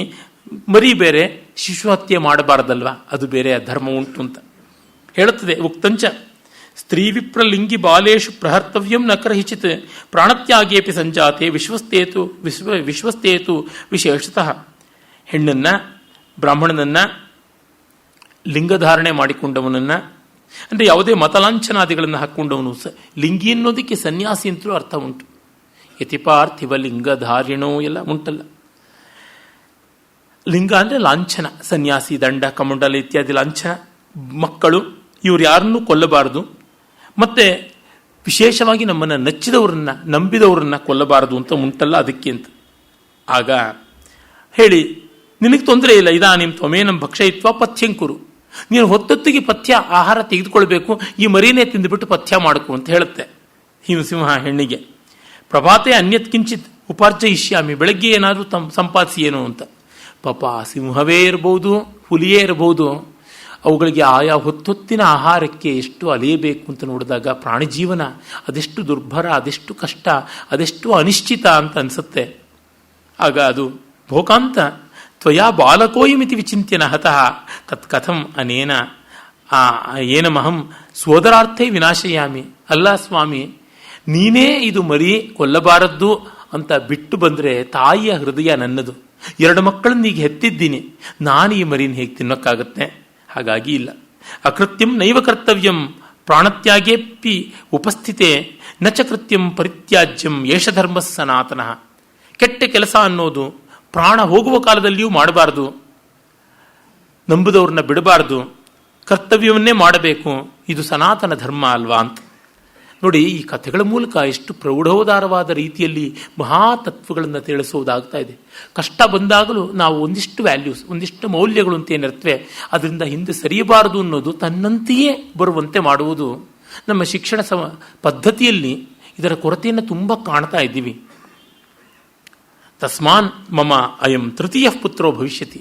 ಹಾಗಾಗಿ ನನ್ನ 2 ಮಕ್ಕಳ ಜೊತೆಗೆ ಇದು 3ನೇ ಮಗು ಅಂತ ನೋಡ್ಕೊಳ್ತೀನಿ. ಇತ್ಯೇವ ಮುಕ್ತಾತಂ ಸ್ವಸ್ತನ ಕ್ಷೀರೇಣ ಪರಾಂ ಪುಷ್ಟಿ ಮನಯತ್. ಹಾಗೆ ತನ್ನ ಎದೆಹಾಲಿನಿಂದ ಅದಕ್ಕೆ ಪುಷ್ಟಿ ಕೊಟ್ಟಳು ಆ ಸಿಂಹಿ. ಸಿಂಹದ ಹಾಲು ಕುಡಿದು ನರಿ ಕೊಬ್ಬದೇ ಇರತ್ಯ, ಮೈ ತುಂಬಿಕೊಂಡು ಬೆಳೆಯದೇ ಇರತ್ಯ. ಹಾಗಾಗಿ ಈ 3 ಮರಿಗಳು ಬೆಳೆದವು. ಆದರೆ ಸಿಂಹದ ಮರಿಗಳಿಗೆ ಇದು ನರಿ ಅಂತ ಗೊತ್ತಿಲ್ಲ, ನರಿಗೆ ಇವು ಸಿಂಹದ ಮರಿಗಳು ನಾನ್ ನರಿ ಅಂತ ಗೊತ್ತಿಲ್ಲ. ಎಲ್ಲವೂ ಒಂದೇ ತಾಯಿ ಮಕ್ಕಳು ಅಂತ ಬೆಳೆದವು. ಪರಸ್ಪರಂ ಅಜ್ಞಾತ ಜಾತಿ ವಿಶೇಷಾಹ. ಎಲ್ಲ ಒಂದೇ ಜಾತಿ, ಒಂದೇ ಮತ, ಒಂದೇ ಮಾನವ ಅಂತ ಅಂತೀವಲ್ಲ, ಆ ಹಾಡಿನ ತರಹ ಆ ರೀತಿಯಾಗಿ ಬದುಕಿವೆ. ಏಕಾಚಾರ ವಿಹಾರ ಬಾಲ್ಯ ಸಮಯಂ ನಿರ್ವಾಹಯಂತಿ. ಏಕಾಚಾರ ವಿಹಾರ, ಒಂದೇ ರೀತಿ ಬದುಕೊಂಡು 3 ಇದ್ದವು. ಆಗ ಒಮ್ಮೆ ಒಂದು ಅರಣ್ಯ ಗಜ ಅಲ್ಲಿಗೆ ಬಂತು. ಮತ್ತ ಗಜ ಗಂಧೇವ ಗಂಧ ಸಿಂಧುರ ಬಂತು. ತಂ ದೃಷ್ಟ್ವಾತವು ಸಿಂಹಸುತವು ದ್ವಾಪಿ ಕುಪಿತಾನವು ತಂ ಪ್ರತಿ ಪ್ರಚಲಿತವು ಯಾವತ್. ಆಗ 2 ಸಿಂಹದ ಮರಿಗಳು ಅದನ್ನು ನೋಡಿ ಗುರುಗುಟ್ಟುಕೊಂಡು ಗರ್ಜಿಸಿಕೊಂಡು ಹಾರಬೇಕು ಅಂತ ಹೋದವು, ಕೋಪ ಮಾಡಿಕೊಂಡು. ಆದರೆ ಈ ನರಿ ಮರಿ ಏನು ಮಾಡ್ತು? ಹೋ ಗಜೋಯಂ ಯದ್ ಯುಷ್ಮತ್ ಕುಲಶತ್ರು ತನ್ನ ಗಂತವ್ಯಂ ಏತಸ್ಯ ಅಭಿಮುಖಂ. ಅಯ್ಯೋ, ನಮ್ಮ ಕುಲಶತ್ರು ಇದು, ಇದರ ಹತ್ರಕ್ಕೆ ಹೋಗಬಾರ್ದು, ಬನ್ನಿ ಓಡೋಗೋಣ ಅಂತ ಹೇಳ್ತು. ಮನೆಗೆ ಓಡ ಬಂತು. ತಾವಪಿ ಜ್ಯೇಷ್ಠ ಬಾಂಧವ ಭಂಗಾತ್ ನಿರುತ್ಸಾಹ ತಾಮ್ಗತು. ಇದು 3ರಲ್ಲಿ ಸ್ವಲ್ಪ ವಯಸ್ಸು ಹಿರಿಯದಾದದ್ದು. ದೊಡ್ಡದು ಹಿಮ್ಮೆಟ್ಟಿದ್ ನೋಡಿ ಚಿಕ್ಕದ 2 ಕೂಡ ಹಿಮ್ಮೆಟ್ಟಿಕೊಂಡು ಬಂದ್ಬಿಟ್ವು. ಅದಕ್ಕೆ ತಾನೇ ಹೇಳ್ತೀವಿ, ಸಾಧ್ವಿದ ಮುಚ್ಯತೆ ಏಕೇನಾಪಿ ಸುಧೀರೇಣ ಸೋತ್ಸಾಹೇನ ರಣಂ ಪ್ರತಿ ಸೋತ್ಸಾಹಂ ಜಾಯತೆ ಸೈನ್ಯಂ ಭಗ್ನೇ ಭಂಗಂ ಅವಾಪ್ನುಯಾತ್. ಒಬ್ಬನಾದರೂ ಲೀಡರ್, ನಾಯಕ ಉತ್ಸಾಹಶಾಲಿಯಾಗಿ ಸೇನೆಯನ್ನು ಮುನ್ನಡೆಸಬೇಕು. ಇಲ್ಲದೆ ಇದ್ದರೆ ಅವನಿಗಿಲ್ಲ ಅಂದರೆ ಉತ್ಸಾಹ, ಇಡೀ ಸೇನೆಗೆ ಉತ್ಸಾಹ ಹೊರಟೋಗುತ್ತೆ ಅಂತ. ಸೂಜಿಯ ಮೊನೆ ಚೂಪಾಗಿದ್ದರೆ ಇಡೀ ಸೂಜಿ ಅದರಿಂದ ದಾರ ಎಲ್ಲ ಹೋಗಿ ಹೊಲಿಗೆ ಆಗುತ್ತದೆ. ಸೂಜಿ ಮೊನೆ ಮುಂಡಾದರೆ ಹೊಲಿಗೆಯೂ ಇಲ್ಲ, ದಾರ ಅಂತೂ ಹಿಂದೆ ಬರುವುದೇ ಇಲ್ಲ. ಈ ಕಾರಣದಿಂದ ನಾಯಕತ್ವ ಮುಖ್ಯ. ಅತಯೇವ ಹಿ ವಾಂಛಂತಿ ಭೂಪಾ ಯೋಧಾನ್ ಮಹಾಬಲಾನ್ ಶೂರಾನ್ ವೀರಾನ್ ಕೃತೋತ್ಸಾಹಾನ್ ವರ್ಜಯಂತಿ ಚ ಕಾತರಾನ್. ಅದರಿಂದಲೇ ಪ್ರಭುಗಳು ಮಹಾಬಲಿಷ್ಠರಾದ ಯೋಧರು, ಶೂರರಾದವರು ಕೃತೋತ್ಸಾಹಿಗಳಾಗಿರಬೇಕು, ಉತ್ಸಾಹಶಾಲಿಗಳಾಗಿರಬೇಕು. ಕಾತರಾನ್ ವರ್ಜಯಂತಿ, ಹೇಡಿಗಳನ್ನ ಭೀರುಗಳನ್ನ ದೂರ ಇಡ್ತಾರೆ ಅಂತ. ಇದು ನೋಡಿ, ಈ ಕಥೆಯಲ್ಲಿ ಆನುಷಂಗಿಕವಾಗಿ ಬಂದ ರಾಜನೀತಿ ಅದು ಬಹಳ ಮುಖ್ಯ. ನಮ್ಮಲ್ಲಿ ನಾವು ಆ ಕೆಲಸಕ್ಕೆ ಇಷ್ಟು ಬೇಕು ಅಷ್ಟು ಅಂತ ಮಾಡ್ತೀವಿ, ಸಮೃದ್ಧಿಯನ್ನು ತರೋಕ್ಕೆ ಹೋಗೋದಿಲ್ಲ.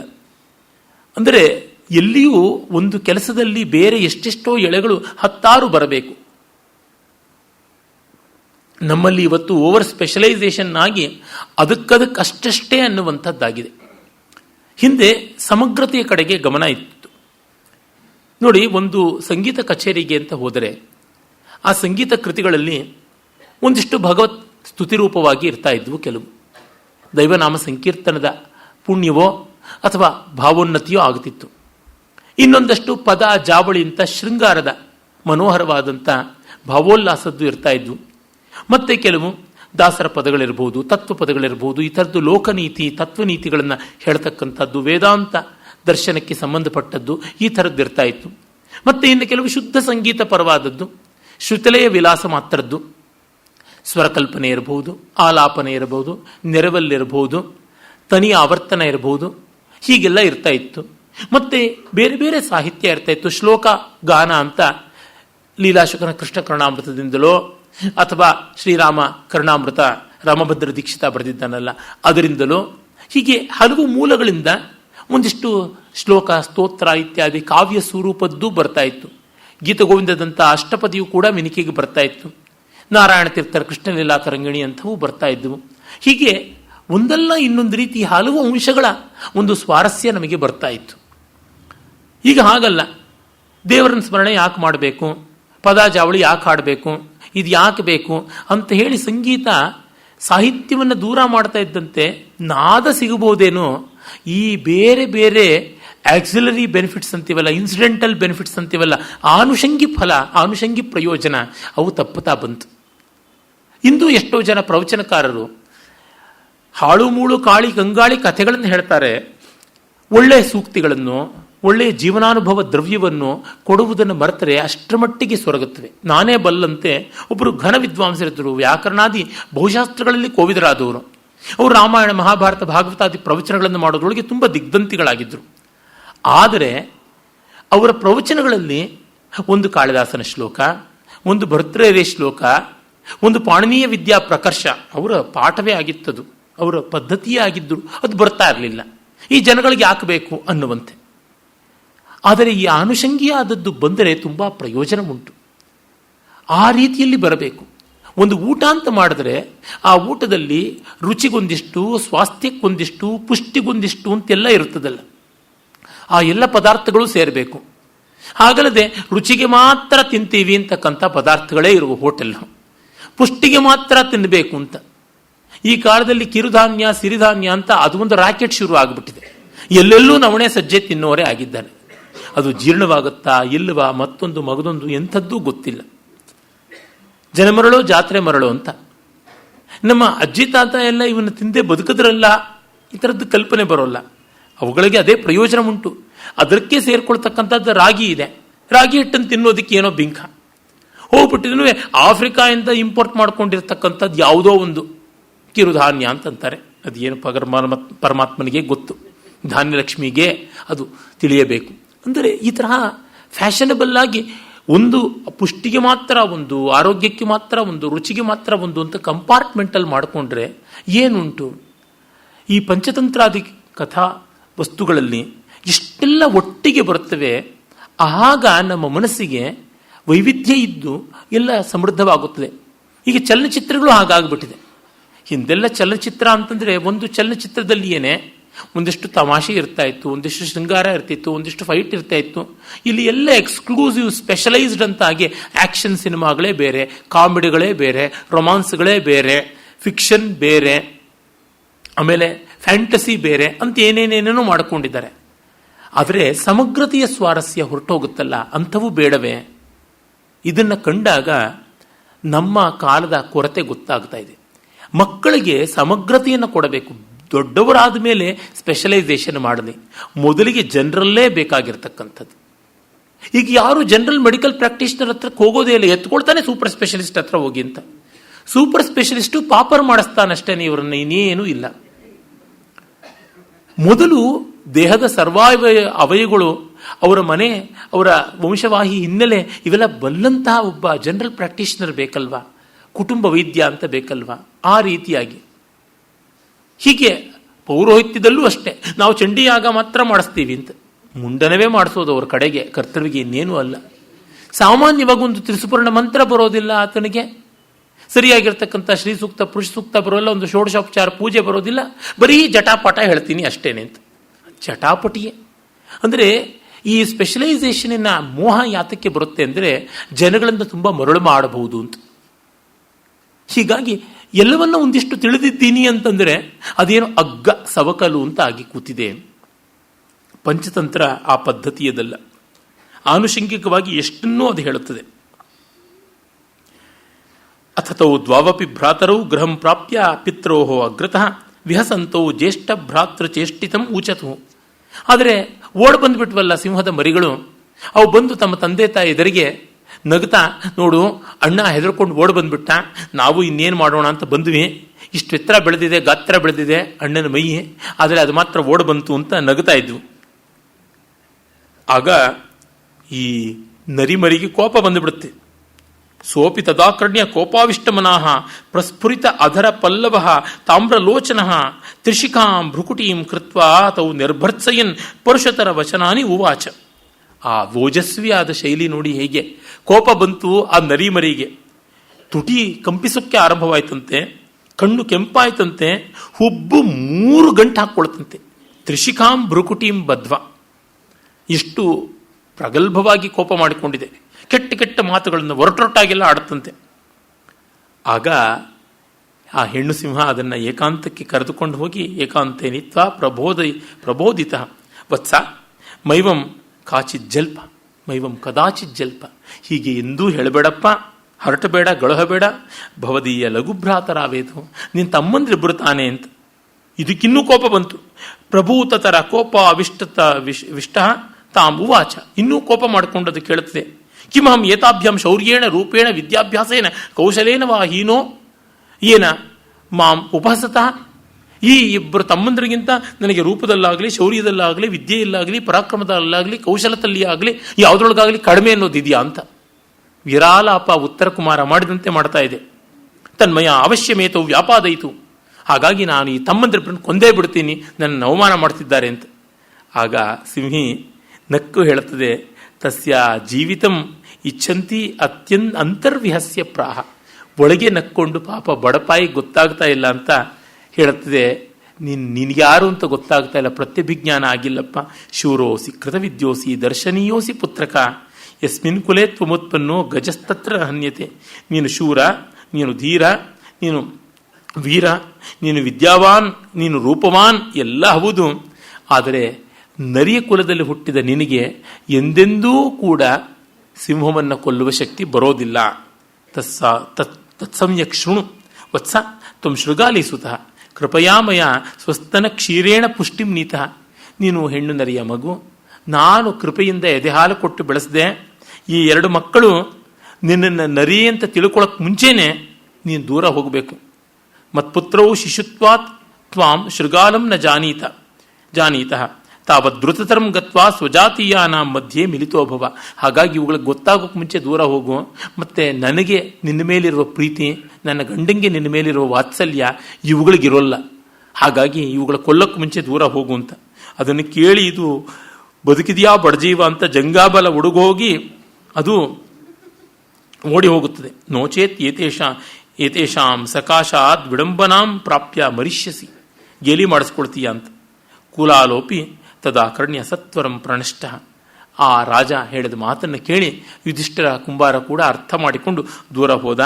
ಅದಕ್ಕೆ ಹೇಳ್ತೀನಿ ಅಂತ ಕೋತಿ ಸಿಂಹಕ್ಕೆ ಮೊಸಳೆಗೆ ಹೇಳುತ್ತದೆ. ನೋಡು, ಇದರೊಳಗೆಲ್ಲ ಸುಮ್ಮನೆ ನೀನು ಪ್ಲೇನ್ ಆಗಿ ಬಾಯಿ ಬಿಟ್ಟರೆ ಸತ್ಯ ಬಂತು ಆ ಕಾರಣದಿಂದ ಒಪ್ಕೊ ಅಂತಂದರೆ ಅಲ್ಲ. ಕೆಲವೊಮ್ಮೆ ನೀನು ಸತ್ಯ ಹೇಳಿದ್ದು ನಿನಗೆ ತೊಂದರೆ ಆಯಿತು, ನನಗೆ ಲಾಭವಾಯಿತು, ಆದರೆ ನಮ್ಮಿಬ್ಬರ ಮಧ್ಯೆ ಸ್ನೇಹ ಆಗೋದಿಲ್ಲ ಅಂತ. ಏನು ಮಾಡೋದು?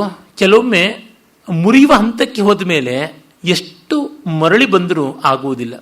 ನೀವು ಲೋಹವನ್ನು ಎಳೆದಾಗ ಅದಕ್ಕೆ ಒಂದಿಷ್ಟು ವಿಕಾರ ಬರುತ್ತದೆ. ಅದನ್ನು ನಾವು ಎಲಾಸ್ಟಿಕ್ ರೀಜನ್ ಅಂತ ಹೇಳ್ತೀವಿ ಮೆಟಲ್ ಟೆಸ್ಟಿಂಗಲ್ಲಿ, ಟೆನ್ಷನ್ನು, ಕಂಪ್ರೆಷನ್ನು ಇತ್ಯಾದಿಯಲ್ಲಿ. ಆಗ ಭಾರವನ್ನು ಬಿಟ್ಟುಬಿಟ್ರೆ, ಅಂದರೆ when we stop loading it will regain its shape, ಮತ್ತೆ ಅದರ ಆಕಾರಕ್ಕೆ ಬರುತ್ತೆ. ಆದರೆ ಸ್ವಲ್ಪ ಭಾರ ಹೆಚ್ಚು ಹಾಕಿ ಒತ್ತಡ ಹಾಕಿ ಅದರ ಎಲಾಸ್ಟಿಕ್ ಅಂದರೆ ಮತ್ತೆ ಪುನಃ ಸ್ಥಿತಿಸ್ಥಾಪಕತ್ವ ಇದೆಯಲ್ಲ, ಆ ಶಕ್ತಿಯ ಹಂತವನ್ನು ಎಲ್ಲೆಯನ್ನು ಮೀರಿಸಿದರೆ ಪ್ಲಾಸ್ಟಿಕ್ ಝೋನ್ ಅಂತೀವಲ್ಲ, ನಮ್ಯತಾ ವಲಯಕ್ಕೆ ಬರುತ್ತದೆ.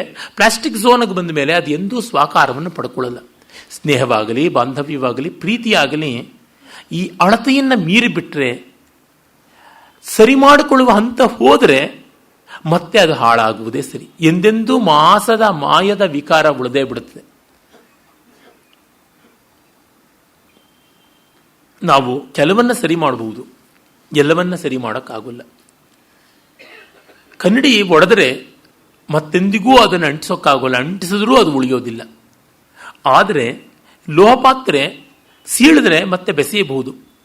ಮೃದ್ಘಟ ಇವ ದುರ್ಯೋಜ್ಯ ಸುಕರಂ ಭೇದ್ಯಶ್ಚ ಮೃದ್ಘಟ ಇವ ದುರ್ಯೋಜ್ಯ ಸುಖಭೇದ್ಯ ದುರ್ಜನಾನ ಮೈತ್ರಿ. ದುರ್ಜನರ ಮೈತ್ರಿ ಮಣ್ಣಿನ ಮಡಕೆ ಇದ್ದಂತೆ, ಒಡೆಯೋದು ಸುಲಭ ಆದರೆ ಅಂಟಿಸೋಕ್ಕಾಗೋಲ್ಲ. ಅರೆ ಸುಜನಾನ ಮೈತ್ರಿ ಲೋಹಘಟ ಇವ ಹೇಮಘಟ ಇವ. ಬಂಗಾರದ ಪಾತ್ರೆ ಇದ್ದಂತೆ, ಲೋಹದ ಪಾತ್ರೆ ಇದ್ದಂತೆ, ದುರ್ಭೇದ್ಯ ಸುಯೋಜ್ಯಾಚ. ಸೀಳೋದು ಕಷ್ಟ ಆದರೆ ಬೆಸೆಯೋದು ಸುಲಭ ಅಂತ. ಹಾಗೆ ಎಲ್ಲೋ ಇರುತ್ತದೆ. ಆ ಮಟ್ಟಕ್ಕೆ ಬೆಳೆದಾಗ ಪರವಾಗಿಲ್ಲ. ಆ ಮಟ್ಟಕ್ಕೆ ಬೆಳೆಯಬೇಕು ಅಂದರೆ ಇಬ್ಬರಲ್ಲಿಯೂ ಪರಸ್ಪರ ಕರಗುವ ಗುಣ ಇರಬೇಕು. ನೋಡಿ, ಮಣ್ಣಿನ ಪಾತ್ರೆಯನ್ನು ಸಾಮಾನ್ಯ ಶಾಖದಲ್ಲಿ ಕರಗಿಸೋಕ್ಕಾಗೋಲ್ಲ. ಆದರೆ ಒಂದು ಅಲ್ಯೂಮಿನಿಯಂ ಪಾತ್ರೆಯನ್ನು 600-650 ಡಿಗ್ರಿಗೆ ಹೋಗ್ತಿದ್ದಂಗೆ ಕರಗೋಗುತ್ತೆ, ಬೆಸ್ತು ಬಿಡಬಹುದು. ಆದರೆ ಇದಾಗೋಲ್ಲ. ಹಾಗೆ ಇದಕ್ಕೆ 3000 ಡಿಗ್ರಿ ಬೇಕಾಗುತ್ತೆ ಸಿಲಿಕಾ ಕರಗಬೇಕು ಅಂತಂದರೆ ಮಣ್ಣು. ಅದು ತುಂಬ ಕಷ್ಟ. ಹೀಗೆ ನೋಡಿದಾಗ ಯಾರು ಕರಗಬಲ್ಲರು ಅವರು ಬೆಸ್ತುಕೊಳ್ಳಬಲ್ಲರು, ಯಾರು ಕರಗಲಾಗಲಾರರು ಅವರು ಅಲ್ಲ. ಕರಗೋದು ಅಂದರೆ ಇನ್ನೊಬ್ಬರ ಕಷ್ಟವನ್ನು ಅರ್ಥ ಮಾಡಿಕೊಳ್ಳಬಲ್ಲವರು ಅಂತ ತಾನೇ ಅರ್ಥ. ಆಗ ಇಬ್ಬರು ಮತ್ತೆ ಹೊಂದಾಣಿಕೆ ಮಾಡಿಕೊಳ್ಳೋಕ್ಕಾಗುತ್ತದೆ. ಹಠ ಹಿಡಿದರೆ ಸೆಟೆದುಕೊಂಡು ನಿಲ್ಲೋದು ಅಂತಂದರೆ ಕರಗದೆ ಇರೋದು, ಗಟ್ಟಿಯಾಗಿ ಇರೋದು, ಆಗ ಸೇರುವುದಿಲ್ಲ ಅಂತ. ಎಲ್ಲ ಸ್ನೇಹ, ಕೌಟುಂಬಿಕ ವಿಷಯಗಳಲ್ಲಿ ಅಷ್ಟೇ ಕರಗುವಿಕೆ ಅನ್ನೋದು ತುಂಬ ತುಂಬ ಮುಖ್ಯವಾದದ್ದು. ಎಷ್ಟೆಷ್ಟೋ ಬಗೆಯಲ್ಲಿ ಈ ಕಾವ್ಯವನ್ನು, ಈ ಭಾವಗಳನ್ನು, ಧ್ವನಿಗಳನ್ನು ಮಾಡಿಕೊಳ್ಬಹುದು. ನಾನೀಗ ಹೇಳಿದ್ದು ಸುಭಾಷಿತ ಸುಂದರ ಪಾಂಡ್ಯನ ನೀತಿ ದ್ವಿಶಿಷ್ಟಿಕಾದ್ದು, ತುಂಬ ಸೊಗಸಾದದ್ದು. ಹಿಂದೆ ಈ ವೇದಿಕೆಯಲ್ಲೇ ಅದರ ಬಗ್ಗೆ ಮಾತಾಡಿದ್ದು ಕೂಡ. ಆ ಮಾತನ್ನು ಮೊಸಳೆಗೆ ಕೋತಿ ಹೇಳುತ್ತದೆ. ಆಮೇಲೆ ಮುಂದುವರೆದು ಹೇಳುತ್ತದೆ, ಅಥೋಹಂ ಭ್ರವಿಮಿ ಸ್ವಾರ್ಥ ಮುತ್ಸೃಜ್ಯೆ ಯಃ ಕೋಪಿ ದಂಭಿ ಅಂತೆಲ್ಲ ಹೇಳಿದೆ. ಧಿಂಗ್ ಮೂರ್ಖ ಯತ್ವಯ ಸ್ತ್ರೀಯ ಅರ್ಥ ಏತತ್ ಕಾರ್ಯಂ ಅನುಷ್ಠಾತುಂ ಆರಬ್ಧಂ. ನೀನು ಹೆಣ್ಣಿಗಾಗಿ ನನ್ನ ಪ್ರಾಣ ತೆಗೆಯೋದಕ್ಕೆ ನೋಡಿದೆಯಲ್ಲ, ನಹಿ ಸ್ತ್ರೀಣಾಂ ಕಥಂಚಿತ್ ವಿಶ್ವಾಸಂ ಉಪಗಚ್ಚೇತ್. ಹೆಣ್ಣನ್ನು ನಂಬಬಾರದು. ಇಲ್ಲಿ ಬಂತು ಸ್ವಲ್ಪ ಕಷ್ಟ. ಹೀಗೆ ಬರೆಯೋರು ಗಂಡುಗಳು. ಗಂಡನ್ನು ನಂಬಬಾರದು ಅಂತ ಹೆಂಗಸರು ಬರೀದೇ ಇರ್ತಾರೆಯೇ? ಬರೀದೇ ಇದ್ರೆ ಅವ್ರು ಹೇಗೆ ಹೆಂಗಸರಾಗ್ತಾರೆ? ಒಂದು ವರ್ಗವನ್ನು ನಂಬಬಾರದು ಅಂತ ಇನ್ನೊಂದು ವರ್ಗ ಹೇಳಿದ್ರೆ, ಆ ವರ್ಗವನ್ನು ನಂಬಬಾರದು ಅಂತ ಮತ್ತೊಂದು ವರ್ಗ ಯಾಕೆ ಹೇಳೋಲ್ಲ? ಹೇಳಿಯೇ ಹೇಳುತ್ತದೆ. ಬಹಳ ಸರಳವಾದ ಸತ್ಯ. ನಮ್ಮ ಧರ್ಮಶಾಸ್ತ್ರಗಳಲ್ಲಿ, ಕಾವ್ಯಗಳಲ್ಲಿ ಹೆಣ್ಣನ್ನು ಕುರಿತು ತುಂಬ ಹೀನಾಯವಾದ ಮಾತುಗಳು ಬಂದಿವೆ. ಕೆಟ್ಟವರು ಎಲ್ಲೆಲ್ಲಿಯೂ ಇರ್ತಾರೆ. ಆದರೆ ಹೆಣ್ಣು ಕೆಡುವುದಕ್ಕೆ ಗಂಡೂ ಅಷ್ಟೇ ಕಾರಣ ಅಲ್ವ? ನೋಡಿ, ಇವಳು ಹಾದರಗಿತ್ತಿ ಅಂತಂದ್ರೆ ಅವಳೇನು ಹಾದರ ಮಾಡಿದ್ದು ಕಂಬದ ಜೊತೆಗ? ಮತ್ತೊಬ್ಬ ಗಂಡೇ ತಾನೇ ಅಲ್ಲಿ ಕಾರಣ. ಹಾಗಿದ್ರೆ ಗಂಡು ಅದಕ್ಕೆ ಅಷ್ಟೇ ಭಾಗಿ ಅಲ್ವಾ ಅಂತ ನೋಡಿದಾಗ ಹೇಗೆ ಹಳಿದಾರು ಮಹಾಶಾಸ್ತ್ರಜ್ಞರು, ಮಹಾಋಷಿಗಳು, ಮಹಾವಿದ್ವಾಂಸರು, ಅವರಿಗೂ ಕೂಡ ಅಜ್ಞಾನ ಬರುತ್ತದೆ, ಅವರಿಗೂ ಕೂಡ ಬುದ್ಧಿಯ ಮುಂಕುತನ ಬರುತ್ತದೆ, ವೈಶಾಲ್ಯ ಕೆಲವೊಮ್ಮೆ ಬರೋಲ್ಲ. ಆದರೆ ತುಂಬ ತುಂಬ ದೊಡ್ಡವರಾದ ಮಹನೀಯರು ಇದನ್ನು ಪರಿಭಾವಿಸಿಕೊಂಡು ಜೀವಸಾಮಾನ್ಯದ ದೋಷಗಳು ಅಂತ ಭಾವಿಸಿದ್ದಾರೆ. ನಾವು ಆ ದೃಷ್ಟಿಯಿಂದಲೇ ಕಾಣಬೇಕು. ಪಂಚತಂತ್ರಾದಿಗಳನ್ನು ನೋಡುವಾಗ ಆ ಸಂದರ್ಭದಲ್ಲಿ ಸ್ತ್ರೀ ನಿಂದೆ. ಅದು ಕೋತಿ ತನ್ನ ಪ್ರಾಣವನ್ನು ನಿನ್ನ ಹೆಂಡತಿ ತೆಗೆದುಬಿಡೋದ್ರೊಳಗಿದ್ದಳಲ್ಲ ಅನ್ನುವ ವ್ಯಾಕುಲತೆಯಿಂದ, ಕೋಪದಿಂದ ಕನಲಿ ಹೇಳ್ತಾ ಇದೆಯೇ ಹೊರತು ಅದು ಗ್ರಂಥಕರ್ತರನ ಭಾವ ಅಂತ ತೆಗೆದುಕೊಳ್ಳಬಾರದು. ಒಂದು ಪಕ್ಷ ಇದ್ದರೆ ಅದು ಸರಿಯಲ್ಲ ಅಂತಲೂ ನಾವು ಇಟ್ಕೊಳ್ಬೇಕು. ಇದು ಗಮನಿಸಿಕೊಳ್ಳಬೇಕಾದದ್ದು. ಹೀಗಾಗಿ ಆ ಕಥೆಯ ಮಟ್ಟಿಗೆ, ಕಾಂಟೆಕ್ಸ್ಟ್ ಮಟ್ಟಿಗೆ ನಿಜ. ಆ ಕಾಂಟೆಕ್ಸ್ಟ್ ಬಿಟ್ಟು ಆಚೆಗೆ ಜನರಲೈಸ್ ಮಾಡೋಕ್ಕೆ ಹೋಗಬಾರದು. ಹೇಳ್ತಾರೆ ಹೆಣ್ಣಿನ ಸ್ವಭಾವವೇ ಇಷ್ಟು, ಗಂಡಿನ ಸ್ವಭಾವವೇ ಇಷ್ಟು ಅಂತ. ಜನರಲೈಸೇಷನ್ಸ್ ಅಲ್ಲಿ ಅಷ್ಟಿಷ್ಟು ಹೆಚ್ಚು ಕಡಿಮೆಗಳು ಇದ್ದೇ ಇರುತ್ತವೆ, ಅದನ್ನು ನಾವು ಮರೆಯಬಾರದು. ಅದು ಕಥೆ ಹೇಳಿದಾಗ, ಯದರ್ಥೇ ಸ್ವಕುಲಂ ತ್ಯಕ್ತಂ ಜೀವಿತಾರ್ಥಂಚ ಹಾರಿತಂ ಸಾಮಾಂ ತ್ಯಜತಿ ನಿಸ್ನೇಹ ಕಸ್ತ್ರೀಣಾಂ ವಿಶ್ವಸೇನ್ನರ.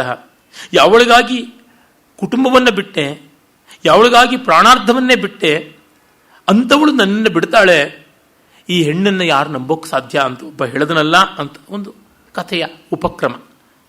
ಈ ಕಥೆಯ ಕೀಲಕ ಸ್ಥಾನದಲ್ಲಿ, ಕಟ್ಟ ಕಡೆಗೆ ಪತಾಕ ಸ್ಥಾನದಲ್ಲಿ ಇದು ಬರುತ್ತದೆ. ಅದಕ್ಕೆ ಕಥಮೇತತ್ ಅಂತ ಮೊಸಳೆ ಕೇಳುತ್ತದೆ, ಹೇಗೆ ಇದು ಅಂತ. ಯಾರು ಹೆಣ್ಣಿಗಾಗಿ ಕುಟುಂಬವನ್ನೇ ಬಿಟ್ಟು ಬಂದವನು, ತನ್ನ ಬಂಧು ಬಾಂಧವರನ್ನ, ತನ್ನ ಪ್ರಾಣಾರ್ಧವನ್ನೇ ಕೊಟ್ಟವನು, ಆ ಕೊಟ್ಟವಳಿಂದ ಮೋಸಕ್ಕೆ ತುತ್ತಾಗಿ ಮತ್ತೆ ಬಂದು ಅವಳಿಂದ ಆದ ಅನ್ಯಾಯವನ್ನು ಹೇಳಕ್ಕೋಗ್ತಾ ಇರೋವನು ಯಾರು ಅಂತ. ಆಗ ಕಸ್ಮಿಂಶ್ಚಿದಧಿಷ್ಠಾನೇ ಅಸ್ತಿ ಕೋಪಿ ಬ್ರಾಹ್ಮಣ ಅಂತ ಶುರು ಮಾಡ್ತದೆ. ಅಸ್ತಿ ಕಸ್ಮಿಂಶ್ಚಿದಧಿಷ್ಠಾನೇ ಕೋಪಿ ಬ್ರಾಹ್ಮಣ. ಯಾವುದೋ ಒಂದು ಹಳ್ಳಿಯಲ್ಲಿ ಒಬ್ಬ ಬ್ರಾಹ್ಮಣ ಇದ್ದ. ಅವನಿಗೆ ಹೆಂಡತಿ ಅಂದರೆ ತುಂಬ ಇಷ್ಟ.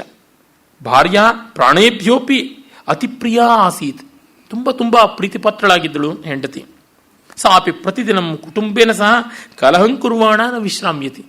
ಆದರೆ ಅವಳು ಪ್ರತಿದಿನ ಇವನ ತಂದೆ, ತಾಯಿ, ಅಣ್ಣ, ಅತ್ತಿಗೆ ಮತ್ತು ತಮ್ಮನ ಹೆಂಡತಿ ಎಲ್ಲರ ಜೊತೆಗೂ ಜಗಳ ಮಾಡ್ತಾ ಇದ್ದಳು ಅಂತ. ಕೆಲವರಿಗೆ ಮನೋಧರ್ಮದಲ್ಲಿಯೇ ಇರ್ತದೆ ಜಗಳ, ಕ್ವಾರಲ್ಸಮ್ ಅಂತೀವಲ್ಲ, ಕಲಹ ಕಾರಣರಿರ್ತಾರೆ.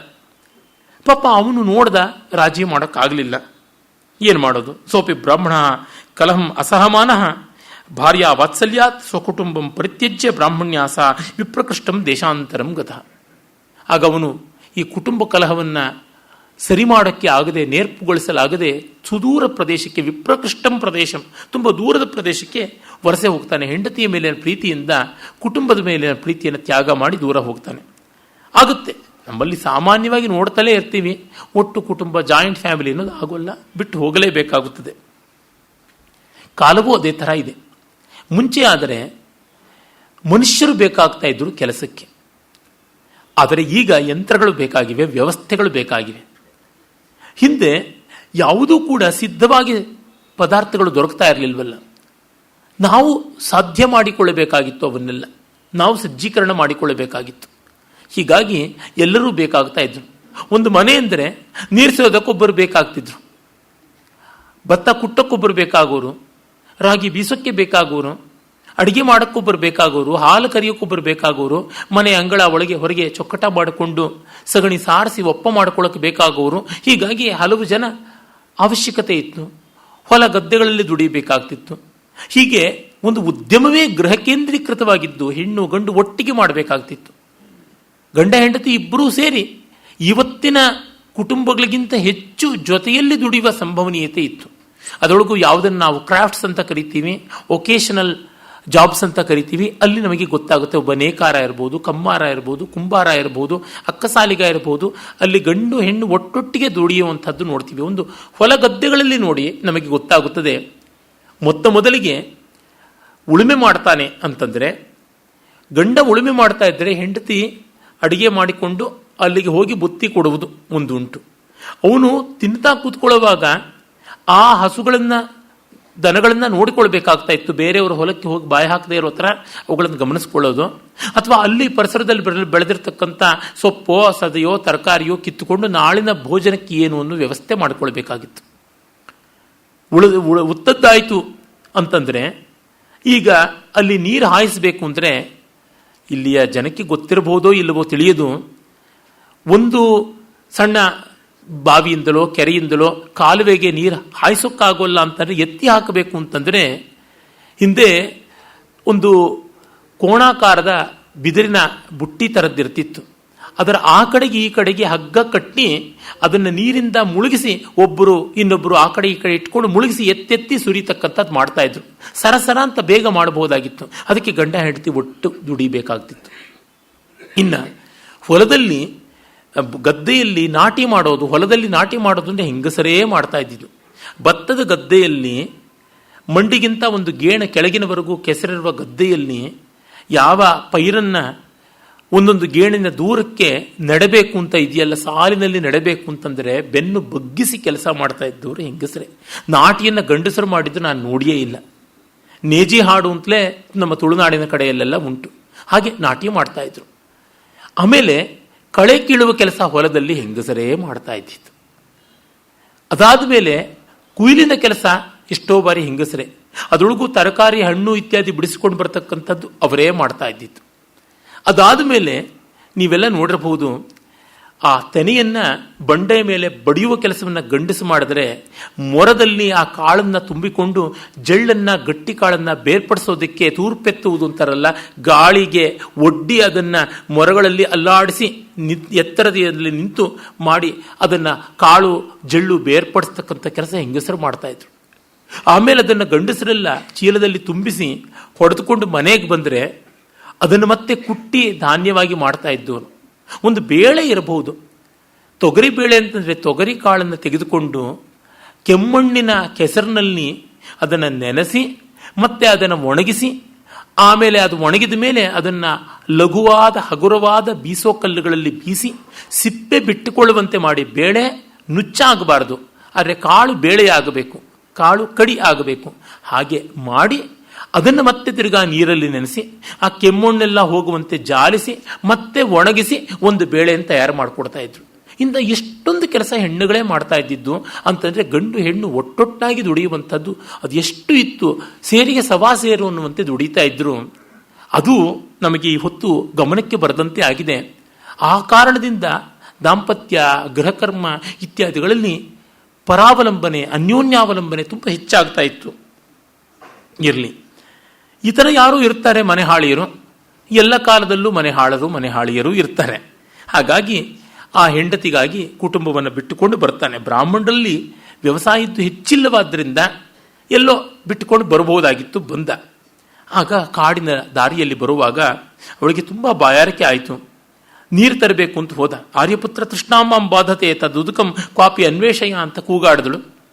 ಅವನು ಓಡಿ ಹೋಗ್ತಾನೆ. ಬರೋದ್ರೊಳಗಾಗಿ ತಾಮೃತಾಂ ಅಪಶ್ಯತ, ಸತ್ತೋಗ್ಬಿಟ್ಟಿದ್ಲು. ಅತಿ ವಲ್ಲಭತೆಯ ವಿಷಾದಂ ಕುರ್ವನ್ ಯಾವದ್ ವಿಲಪತಿ ತಾವದಾಕಾಶೇ ವಾಚಂ ಶೃಣೋತಿ. ಪ್ರೀತಿ ತುಂಬ ಹೆಚ್ಚಾಗಿ ಗೋಳಾಡ್ತಾ ಇದ್ದಾಗ ಅಶರೀರವಾಣಿ ಕೇಳಿಸ್ತು. ಆ ವಾಚಂ ಶೃಣೋತಿ ತಾವದ ಆಕಾಶೆ ಅಂತ ಕವಿ ಹೇಳ್ತಾನೆ. ಇದು ಬ್ರಾಹ್ಮಣ ತ್ವಂ ಸ್ವಕೀಯ ಜೀವಿತಸ್ಯ ಅರ್ಧಂ ದದಾಸಿ ತತಸ್ತೆ ಜೀವತಿ ಬ್ರಾಹ್ಮಣಿ. ನೀನೇನಾದ್ರು ನಿನ್ನ ಪ್ರಾಣದಲ್ಲಿ ಅರ್ಧ ಕೊಟ್ಟರೆ ಧಾರೆ ಎರೆದಿದ್ದೀನಿ ಅಂದರೆ ಇವಳು ಬದುಕ್ತಾಳೆ ಅಂತಂದ ಅಶರೀರವಾಣಿ. ತತ್ಕ್ಷಣವೇ ಶುಚಿ ಭೂಯ ಸಿಸಭಿ ವಾಚಾಭಿ ಸ್ವಜೀವಿತ ಅರ್ಧಂ ದತ್ತಂ. ಕೊಟ್ಟೆ ಕೊಟ್ಟೆ ಕೊಟ್ಟೆ ಅಂತ 3 ಬಾರಿ ಹೇಳ್ತಾನೆ ಶುದ್ಧಾಚಮನ ಮಾಡಿ. ತತ್ಕ್ಷಣವೇ ವಾಕ್ ಸಮಮೇವ ಸಾ ಬ್ರಾಹ್ಮಣಿ ಜೀವಿತ. ಕೊಟ್ಟೆ ಅಂತ 3 ಸರ್ತಿ ಹೇಳ್ತಿದ್ದಂತೆ ಅವಳು ಮೇಲೆ ಹೇಳ್ತಾಳೆ ಅಂತ ಇದೊಂದು ಪವಾಡ. ಆಮೇಲೆ ನೀರನ್ನು ಕುಡಿಸಿ ಹಣ್ಣನ್ನು ತಿನ್ನಿಸಿ ಕರ್ಕೊಂಡು ಬರ್ತಾನೆ. ಯಾವುದೋ ಒಂದು ಊರಿನ ಹತ್ತಿರಕ್ಕೆ ಬರ್ತಾನೆ. ಮತ್ತೆ ಆಹಾರಕ್ಕೆ ಅಂತ ಅವನು ಹೋಗ್ತಾನೆ. ಹೇಳ್ತಾನೆ, ಯಾವದಹಂ ಭೋಜನಂ ಗೃಹೀತ್ವ ಸಮಾಗಚ್ಛಾಮಿ ತಾವದತ್ರ ತ್ವಯ ಸ್ಥಾತವ್ಯಂ ಅಂತ ಆ ಊರಾಚೆಯ ಒಂದು ಒಳ್ಳೆಯ ಮನೋಹರವಾದ ಪುಷ್ಪೋದ್ಯಾನದಲ್ಲಿ ಅವಳನ್ನು ಉಳಿಸಿ ಹೋಗ್ತಾನೆ. ಪಾಪ ಅವನು ಇಷ್ಟು ಕೆಲಸ ಮಾಡ್ತಾನೆ ನೋಡಿ. ಆಗ ಅಲ್ಲಿ ಪುಷ್ಪವಾಟಿಕಾಯಾಂ ಪಂಗು ಅರಘಟ್ಟಂ ಕೇಲಯನ್ ದಿವ್ಯಗಿರಾ ಗೀತಂ ಉದ್ಗಿರತಿ.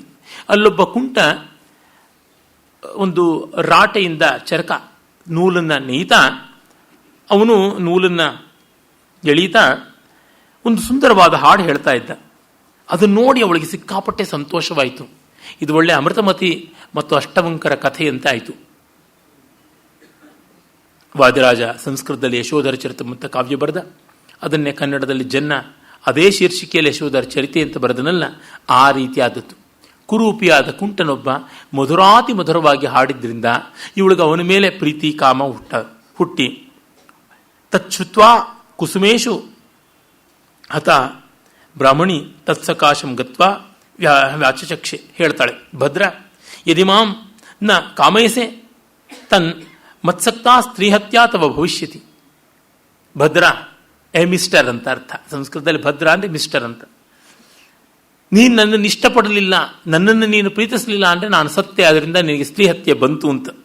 ಆ ಕಾಲದಲ್ಲಿ ಇದೊಂದು ಬೆದರಿಕೆ ಇತ್ತು. ಯಾರೂ ಸುಮ್ಮನೆ ತೆಪ್ಪಗಾಗಬೇಕಾಗಿತ್ತು.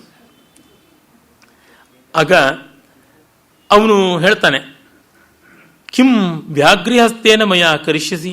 ಅಯ್ಯಯ್ಯೋ, ಇಂಥದ್ದು ವ್ಯಾಘ್ರಿಗ್ರಸ್ತೇನ ಮಯ ಕರಿಷ್ಯಸಿ. ಒಳ್ಳೆ ಹುಲಿ ಹತ್ತಕ್ಕೆ ಸಿಕ್ಕಾಕೊಂಡಂತೆ ಆಯ್ತಲ್ಲ, ಗತಿ ಏನು ಅಂತ ಅವನು ಅಂದ್ಕೊಳ್ತಾನೆ. ಆಮೇಲೆ ಕಾಲಿಲ್ಲ, ಈ ರೀತಿಯಾಗಿದೆಯಲ್ಲ ನನ್ನ ಸ್ಥಿತಿ ಅಂತಂದರೆ ಅವಳು ಹೇಳ್ತಾಳೆ, ಇಲ್ಲ ಇಲ್ಲ, ಏನಾದರೂ ಸರಿ, ನಾನು ನಿನ್ನ ಇಷ್ಟಪಟ್ಟೆ, ನೀನು ನನ್ನ ಗೆಳೆಯ, ನೀನು ನನ್ನ ಕಾಮಿ ಅಂತ ಹೇಳ್ತಾಳೆ. ಆಯಿತು ಅಂತ ಅವನು ಒಪ್ಕೊಳ್ತಾನೆ. ಏವ ಮಸ್ತು ಅಂತಂದಾಗ ಅಷ್ಟೊತ್ತಿಗೆ ಅವನು ಬ್ರಾಹ್ಮಣ ಊಟ ತರ್ತಾನೆ. ತಂದಾಗ ಇವನಿಗೂ ಪಾಪ ಕುಂಟನಿಗೆ ಆಹಾರವಿಲ್ಲ, ಹಸ್ದಿದ್ದಾನೆ, ಕೊಡು ಆಹಾರ ಅಂತ ಹೇಳ್ತಾಳೆ. ಕೊಡ್ತಾನೆ. ಇವಳಿಗೂ ಊಟ ಆದಮೇಲೆ ಅವನು ಪಾಪ ಊಟ ಮಾಡ್ತಾನೆ. ಆಮೇಲೆ ಅವಳು ಹೇಳ್ತಾಳೆ, ನೋಡು, ನಾನು ಯಾವುದಾದ್ರೂ ಕೆಲಸ ಮಾಡಬೇಕು, ಇನ್ನು ಹೊರಡ್ತೀನಿ ಅಂತ.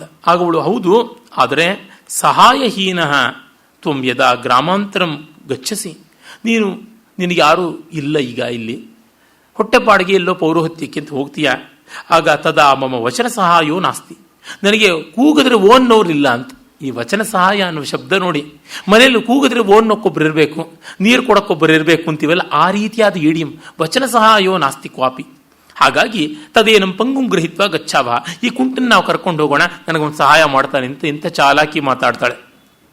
ಆಗ ಅವನು ಹೇಳ್ತಾನೆ, ನ ಶಕ್ನೋಮಿ ಆತ್ಮಾನಂ ಅಪಿ ಆತ್ಮನಾ ಓಢಂ ಕುಂ ಪುನಃ ಏನಂ ಪಂಗುಂ. ಅಲ್ಲ, ನಿನಗೆ ನೀನೇ ನಡೆಯೋಕ್ಕಾಗೋಲ್ಲ, ಈ ಕುಂಟನ್ನೇ ಕರ್ಕೊಂಡು ಎಲ್ಲಿಗೆ ಹೋಗೋಣ ಅಂತ. ಅವಳು ಹೇಳ್ತಾಳೆ, ಪೇಟಾಭ್ಯಂತರಸ್ಥಂ ಏನಂ ಅಹಂ ನೇಷ್ಯಾಮಿ. ಇನ್ನೊಂದು ಬುಟ್ಟಿ ಒಳಗೆ ಇಟ್ಕೊಂಡು ತಲೆ ಮೇಲೆ ಹೊತ್ಕೊಂಡು ಬರ್ತೀನಿ ಅಂತ. ಅಭಿನವ ಸುಮತಿ. ಆಯಿತು, ಪರವಾಗಿಲ್ಲ ಅಂತ ಬ್ರಾಹ್ಮಣ ಅಂತಾನೆ ಇವಳ ಮೇಲೆ ಪ್ರೀತಿಯಿಂದ. ತತ್ ಕೃತಕ ವಚನ ವ್ಯಾಮೋಹಿತ ಚಿತ್ತೇನ ತೇನ ಪ್ರತಿಪನ್ನಂ ಆಗಲಿ ಅಂತ ಪಾಪ. ಹಾಗಾದ ಮೇಲೆ ಮರುದಿವಸ ಒಂದು ಬಾವಿ ಹತ್ತಿರ ಬರ್ತಾರೆ. ಆಗ ಬಾಯಾರಿದ್ದಾನೆ ಇವನು. ನೀರು ಕುಡಿತೀನಿ ಅಂತ ಎಳೆಯೋಕ್ಕೆ ಹೋದಾಗ ಇವಳು ಅವನಂತ ದಬ್ಬಿಡ್ತಾಳೆ ನೀರೊಳಗೆ ಗಂಡನ್ನು. ಆಮೇಲೆ ಪಂಗು ಪುರುಷ ಆಸಕ್ತೆಯ ಸಂಪ್ರೇರ್ಯ ಕೂಪಾಂತ ಪಾತಿತಃ ಸಾಪಿ ಪಂಗುಂ ಗೃಹೀತ್ವ ಕಸ್ಮಿಂಶ್ಚಿತ್ ನಗರೇ ಪ್ರವಿಷ್ಟ. ಆಮೇಲೆ ಗಂಡನ್ನ ತಳ್ಳಿ ಈ ಮಿಂಡನ್ನ ಬುಟ್ಟಿ ಒಳಗಿಟ್ಟುಕೊಂಡು ಒಂದು ಮಹಾ ರಾಜಧಾನಿಗೆ ಹೋಗ್ತಾಳೆ. ಹೋದಾಗ ಅಲ್ಲಿ ಬಾಗಿಲಲ್ಲಿ ಶುಲ್ಕ ತೆರಬೇಕಾಗಿರುತ್ತದೆ. ಅವಳಿಗೆ ತೆರಕ್ಕಾಗೋಲ್ಲ. ಶುಲ್ಕ ಚೌರ್ಯಾದಿ ರಕ್ಷಾ ನಿಮಿತ್ತಂ ರಾಜಪುರುಷೈ ಇತಸ್ತತಃ ಭ್ರಮದ್ಭಿ ತನ್ಮಸ್ತಕಸ್ಥಾ ಪೇಟಿ ದೃಷ್ಟ ಬಲಾದಾಚ್ಛಿದ್ಯ ರಾಜಾಗ್ರೇ ನೀತ. ಇದೇನು ವಿಚಿತ್ರವಾಗಿದೆಯಲ್ಲ ಅಂತ ಹೇಳ್ಕೊಂಡು ರಾಜನ ಹತ್ರಕ್ಕೆ ಹೋಗ್ತಾರೆ. ರಾಜ ಯಾವತ್ತ ಉದ್ಘಾಟಯತಿ, ಆಗ ಆ ಬುಟ್ಟಿ ಮುಚ್ಚಿರೋದ್ರೊಳಗೆ ಏನು ತೆಗೆದಿರೋದು ಅಂತ ನೋಡಿದ್ರೆ ಇವನಿದ್ದಾನೆ, ಕುಂಟ ಇದ್ದಾನೆ. ಏನು ಅಂತ ಕೇಳಿದಾಗ ಅವಳು ಅಳ್ತಾ ಅಳ್ತಾ ಹೇಳ್ತಾಳೆ, ವಿಲಪತಿ ಬ್ರಾಹ್ಮಣಿ ವಿಲಾಪಂ ಕುರ್ವತಿ ತತ್ರಾಗತ ರಾಜ್ಞಾ ಪೃಷ್ಟ ಕೋವೃತ್ತ ಅಂತ. ಏನು ಅಂತ, ಮಮೈಷ ಭರ್ತ ವ್ಯಾಧಿ ಬಾಧಿತೋ ದಾಯಾದ ಸಮೂಹ ದ್ವೇಜಿತೋ ಮಯಾ ಸ್ನೇಹ ವ್ಯಾಕುಲಿತ ಮಾನಸಯ ಶಿರಸಿ ಕೃತ್ವ ಭವದೀಯ ನಗರ ಅನೀತ. ಇವನು ನನ್ನ ಗಂಡ, ದಾಯಾದರು ಇವನನ್ನು ಹಿಂಗೆ ಕೊಂದುಬಿಟ್ರು, ಕೊಂದ್ಲೋಕ್ ನೋಡಿದ್ರು ಕಾಲು ಹೋಯಿತು, ಇವನು ರೋಗಗ್ರಸ್ತನಾದ, ಅವನನ್ನು ನಾನು ಕಾಪಾಡಿಕೊಂಡು ಬಚಾವ್ ಮಾಡ್ಕೊಂಡು ಬುಟ್ಟಿಲಿಟ್ಕೊಂಡು ನಿಮ್ಮಂಥ ಧರ್ಮಪ್ರಭುಗಳ ಊರಿಗೆ ಬರಬೇಕು ಅಂತ ಬಂದಿದ್ದೀನಿ ಅಂತ ಹೇಳ್ತಾಳೆ. ಅವನು ತುಂಬ ಸಂತೋಷಪಟ್ಟು, ಬ್ರಾಹ್ಮಣಿ ತೊಮ್ಮೆ ಭಗಿನಿ, ಅಮ್ಮ ನಿನ್ನನ್ನು ಒಡಹುಟ್ಟು ಇದ್ದಂತೆ ಗ್ರಾಮದ್ವಯಂ ಗೃಹೀತ್ವ ಭರ್ತ್ರಾಸ ಭೋಗಾನ್ ಭುಂಜಾನ ಸುಖೇನ ತಿಷ್ಟ, 2 ಗ್ರಾಮ ನಿನಗೆ ಉಂಬಳಿ ಕೊಡ್ತೀನಿ, ಅಗ್ರಹಾರ ಮಾಡಿಸಿಕೊಡ್ತೀನಿ, ಸುಖವಾಗಿ ಬದುಕು ಅಂತ ಹೇಳ್ತಾನೆ. ಅಷ್ಟೊತ್ತಿಗೆ ಆ ಬಾವಿಗೆ ಬಿದ್ದ ಬ್ರಾಹ್ಮಣ ಹೇಗೋ ಬಚಾವಾಗಿ ದೈವವಶಾತ್ ಕೇನಾಪಿ ಸಾಧುನಾ ಕೂಪಾದುತ್ತಾರಿತ ಪರಿಭ್ರಮನ್ ತದೇವ ನಗರ ಮಾಯಾತಃ, ಅದೇ ಊರಿಗೆ ಬರ್ತಾನೆ. ನೋಡಿದ್ರೆ ಊರಲ್ಲಿ ಕೋಲಾಹಲ, ಯಾರೋ ಅಭಿನವ ಸುಮತಿಯಂತೆ ಗಂಡನ್ನೇ ತಲೆ ಮೇಲೆ ಹೊತ್ಕೊಂಡಿದ್ದಾಳಂತೆ, ಮಹಾರಾಜರು 2 ಊರಿನ ಅಗ್ರಹಾರ ಕೊಟ್ಬಿಟ್ರಂತೆ ಅಂತೆಲ್ಲ. ಹೋಗಿ ರಾಜನ್ ಅಯಂ ಮಮ ಭರ್ತುರ್ ವೈರಿ ಸಮಾಯಾತಃ, ಅಯ್ಯೋ ನಮ್ಮ ಗಂಡನ್ನ ಇವನೇ ಕತ್ತರಿಸಿದ್ದು ಕಾಲು, ನೋಡಿ ಈ ಪಾಪಿ ಬ್ರಾಹ್ಮಣವನ್ನು ಕೊಂದು ಬಿಡಿ ಅಂತ ಅವಳು ಹೇಳ್ತಾಳೆ. ಆಗ ರಾಜ ರಾಜ್ಞಾಪಿ ವಧ ಆದಿಷ್ಟ, ಇವನು ಕೊಲ್ಲಬೇಕು ಅಂತ ರಾಜ ಹೇಳ್ತಾನೆ. ಆಗ ಅವನು ಹೇಳ್ತಾನೆ, ದೇವ ಅನಯಾ ಮಮ ಸಕ್ತಂ ಕಿಂಚಿತ್ ಗೃಹೀತಮಸ್ತಿ. ಮಹಾಸ್ವಾಮಿ, ಇವಳು ನನ್ನಿಂದ ಏನೋ ತಗೊಂಡಿದ್ದಾಳೆ, ಅದನ್ನು ನೀವು ಧರ್ಮವತ್ಸಲರಾಗಿದ್ದರೆ ಕೊಡಿಸಬೇಕು. ತತ್ತದ ದಾಪಯ ಯದಿತ್ವಂ ಧರ್ಮವತ್ಸಲ. ಆಗ ಏನು ಭದ್ರೆ ಯತ್ವಯಾಸ್ಯ ಸಕ್ತಂ ಕಿಂಚಿತ್ ಗೃಹೀತಮಸ್ತಿ ತತ್ ಸಮರ್ಪಯ, ಏನಾದ್ರು ತಗೊಂಡಿದ್ರೆ ಕೊಟ್ಬಿಡು ಅಂತ. ದೇವ ಮಯಾನ ಕಿಂಚಿತ್ ಗೃಹೀತಂ, ಸ್ವಾಮಿ ನಾನು ಏನೂ ತಗೊಂಡಿಲ್ಲ, ಇವನು ಪಾಪಿ ಅಂತ ಅವಳಂತಾಳೆ. ಎನ್ಮಯ ಕಿಂಚಿತ್ ತ್ರಿವಾಚಿಕಂ ಸ್ವಜೀವತಾರ್ಧಂ ದತ್ತಂ ತದ್ದೇಹಿ, ನಾನು 3 ಬಾರಿ ನನ್ನ ಅರ್ಧ ಜೀವ ಪ್ರಾಣವನ್ನು ಕೊಟ್ಟೆ, ಆಯುಷ್ಯ ಕೊಟ್ಟೆನ್ನಲ್ಲ, ಅದನ್ನು ಕೊಟ್ಬಿಡು ಅಂತ.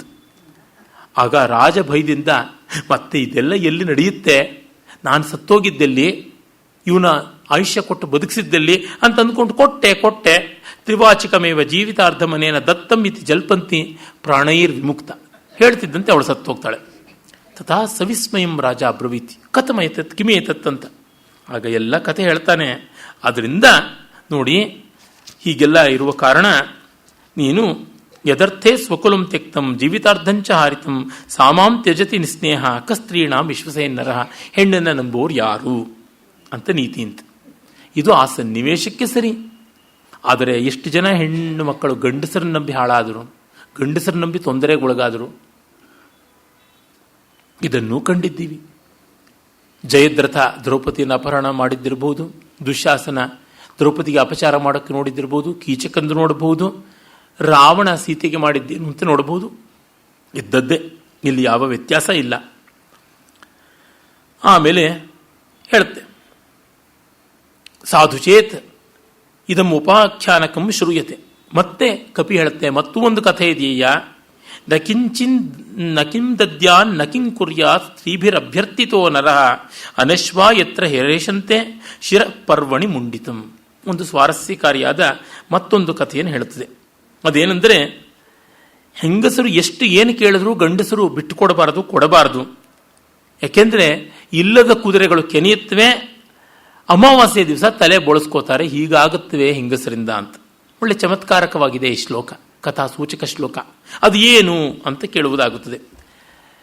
ಇಲ್ಲದ ಕುದುರೆ ಕೆನೆಯೋದು ಅಂದರೆ ಏನು? ಅನಶ್ವಾ ಎತ್ರ ಹ್ರೇಷಂತೆ. ಮತ್ತೆ ಈ ಅಮಾವಾಸ್ಯೆ ಎಂದು ಮುಂಡನ, ಅದು ಶಾಸ್ತ್ರ ವಿರುದ್ಧ. ಪರ್ವಕಾಲದಲ್ಲಿ ಅಮಾವಾಸ್ಯೆ, ಪೂರ್ಣಿಮೆ ಇತ್ಯಾದಿಗಳಲ್ಲಿ, ಆ ಅನಧ್ಯಯನ ಕಾಲಗಳಲ್ಲೆಲ್ಲ ಮುಂಡನ ಮಾಡಿಕೊಳ್ಳಬಾರದು ಅಂತ ಉಂಟು. ಸಂಕ್ರಮಣ ಕಾಲದಲ್ಲಿ, ರಿಕ್ತ ತಿಥಿಗಳಲ್ಲಿ ಮತ್ತು ಸ್ಥಿರವಾಸರದಲ್ಲಿ ಅಥವಾ ಶುಕ್ರವಾಸರದಲ್ಲಿ ಈ ಥರ ಕೆಲವೆಲ್ಲ ಉಂಟಲ್ಲ, ಕೆಲವು ನಕ್ಷತ್ರಗಳು ಉಂಟು. ಹೀಗೆಲ್ಲ ಮಾಡಿದ್ದಾರೆ. ಆಯುಷ್ಕರ್ಮಕ್ಕೆ ಯಾವ ಮುಹೂರ್ತ, ಯಾವ ಹೊತ್ತು ಅಂತ ಅನ್ನೋದೇ ಒಂದು ದೊಡ್ಡ ಚರ್ಚೆ. ಅದೇನೇ ಇದ್ದರೂ ಆ ಎಲ್ಲ ಹಿನ್ನೆಲೆಯಲ್ಲಿ ಯಾಕೆ ಹೆಣ್ಣು ಮಕ್ಕಳು ಹೀಗೆ ಹಠ ಮಾಡ್ತಾರೆ ಅನ್ನುವ ಸೂಕ್ಷ್ಮ ಗೊತ್ತಾಗುತ್ತದೆ. ಪ್ರಶ್ನೆ ಬರುತ್ತದೆ, ಕಥಮೇ ತತ್ತಂತ ಪಾಪ ಮತ್ತೆ ಕೇಳುತ್ತದೆ ಮೊಸಳೆ. ಆಗ ಆರಂಭ ಮಾಡುತ್ತೆ ಈ ಕೋತಿ. ಅಸ್ತಿ ಪ್ರಖ್ಯಾತ ಬಲ ಪೌರುಷ ಅನೇಕ ನರೇಂದ್ರ ಮುಕುಟ ಮರೀಚಿ ಜಾಲ ಜಟಿಲೀಕೃತ ಪಾದಪೀಠ ಶರಚ್ಛಚಾಂಕ ಕಿರಣ ನಿರ್ಮಲ ಯಶಾಹ ಸಮುದ್ರ ಪರ್ಯಂತಾಯ ಪೃಥಿವ್ಯಾ ಭರ್ತ ನಂದೋ ನಾಮ ರಾಜ. ಪ್ರಾಯಶಃ ಪಂಚತಂತ್ರದ ಬಂದಂಥ ಪ್ರೌಢವಾದ ಒಂದು ಸಮಾಸಭೂಯಿಷ್ಠವಾದ ವಾಕ್ಯ ಇಂಥದ್ದು ಕೆಲವೇ ಅನಿಸುತ್ತೆ.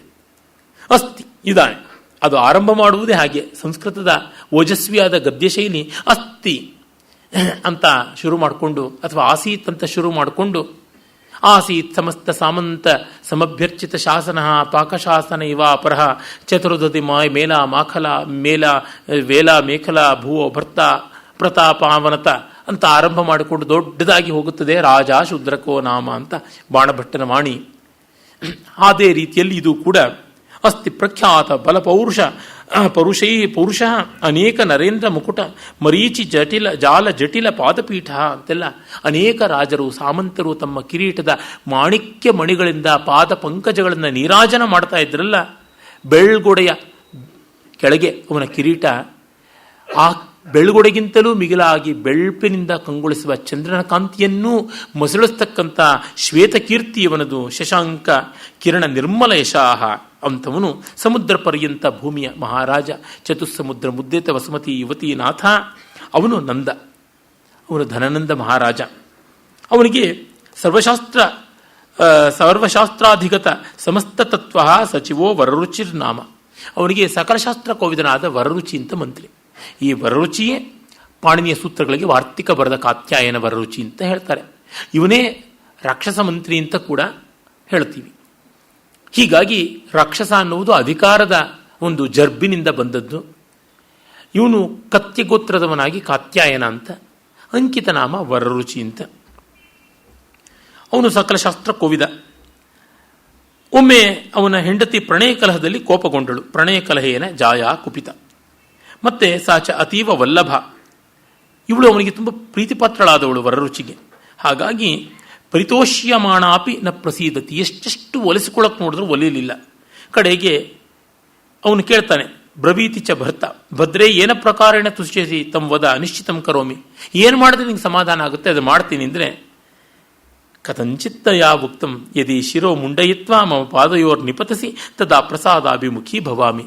ನೀನು ತಲೆ ಬಳಸ್ಕೊಂಡು ನನ್ನ ಕಾಲ ಮೇಲೆ ತಲೆ ಇಟ್ಟರೆ ನಂಗೆ ಸಮಾಧಾನ ಆಗುತ್ತೆ ಅಂತ. ಹಾಗೆ ಮಾಡ್ದ. ತಥಾ ಅನುಷ್ಠಿತೆ ಸಾ ಪ್ರಸನ್ನ ಆಸೀತ್. ಇಂಥದ್ದು ಮಾಡಿಸುವ ಹೆಣ್ಣುಗಳಿದ್ದಾರಲ್ಲ ಅಂದರೆ ಮಾಡುವ ಗಂಡುಗಳು ಇದ್ದಾರಲ್ಲ. ನಾವು ಹೇಳೋದ್ರಿಂದ ಮಾತ್ರಕ್ಕೆ ತಲೆ ಬಳಸ್ಕೊಂಡು ಕೂತ್ಕೊಳ್ಬೇಕೆ? ಅದೇ ತರಹ ಆ 2 ದಿವಸದಲ್ಲಿಯೇ ನಂದ ಅವನ ಹೆಂಡತಿ ಕೂಡ ಹೀಗೆ ಮಾಡಿಕೊಂಡ್ಳು. ರುಷ್ಟ ಪ್ರಸಾದ್ಯಮಾನ ಅಪಿ ನ ತುಷ್ಯತಿ. ಎಷ್ಟೆಷ್ಟು ಸಮಾಧಾನ ಮಾಡಿದ್ಲು ಧನನಂದನ ಹೆಂಡತಿ ತೃಪ್ತಳಾಗಲಿಲ್ಲ. ಭದ್ರೇ ತ್ವಯಾ ವಿನ ಮುಹೂರ್ತಮಪಿ ನ ಜೀವಾಮಿ ಪಾದಯೋ ಪತಿತ್ವ ಪ್ರಸಾದಯಾಮಿ. ನಿನ್ನ ಕಾಲಿಗೆ ಬೀಳ್ತೀನಿ ಅಂತಂದ್ರೆ, ಯದಿ ಕಲೀನಂ ಮುಖೇ ಪ್ರಕ್ಷಿಪ್ಯ ಅಹಂ ತವ ಪೃಷ್ಠೇ ಸಮಾರುಹ್ಯ ತ್ವಾಂ ಧಾವಯಾಮಿ ಧಾವಿತಸ್ತು ಯದಿ ಅಶ್ವೋದ್ದೇಶಸೆ ತದಾ ಪ್ರಸನ್ನ ಭವಾಮಿ. ನೋಡು, ನಾನಿಷ್ಟಕ್ಕೆಲ್ಲ ತೃಪ್ತಳಾಗೋಲ್ಲ. ಕಾಲಿಗೆ ಬಿದ್ದರೆ ಏನು? ನಿನ್ನ ಬಾಯಿಗೆ ನಾನು ಲಗಾಮ್ ಹಾಕಿ ನಿನ್ನ ಹೆಗಲ ಮೇಲೆ ಕೂತ್ಕೊಂಡು ನೀನು ಮಂಡಿ ಮೇಲೆ ಈ ಕೊಠಡಿಯೆಲ್ಲ ಕುದುರೆಯಂತೆ ಓಡಾಡಿ ಆ ಮಧ್ಯದಲ್ಲಿ ಕುದುರೆಯಂತೆ ಕೆನೆದ್ರೆ ನನಗೆ ಸಮಾಧಾನ ಆಗುತ್ತೆ ಅಂತ. ರಾಜ್ಞಾಪಿ ತಥೈವ ಅನುಷ್ಠಿತಂ.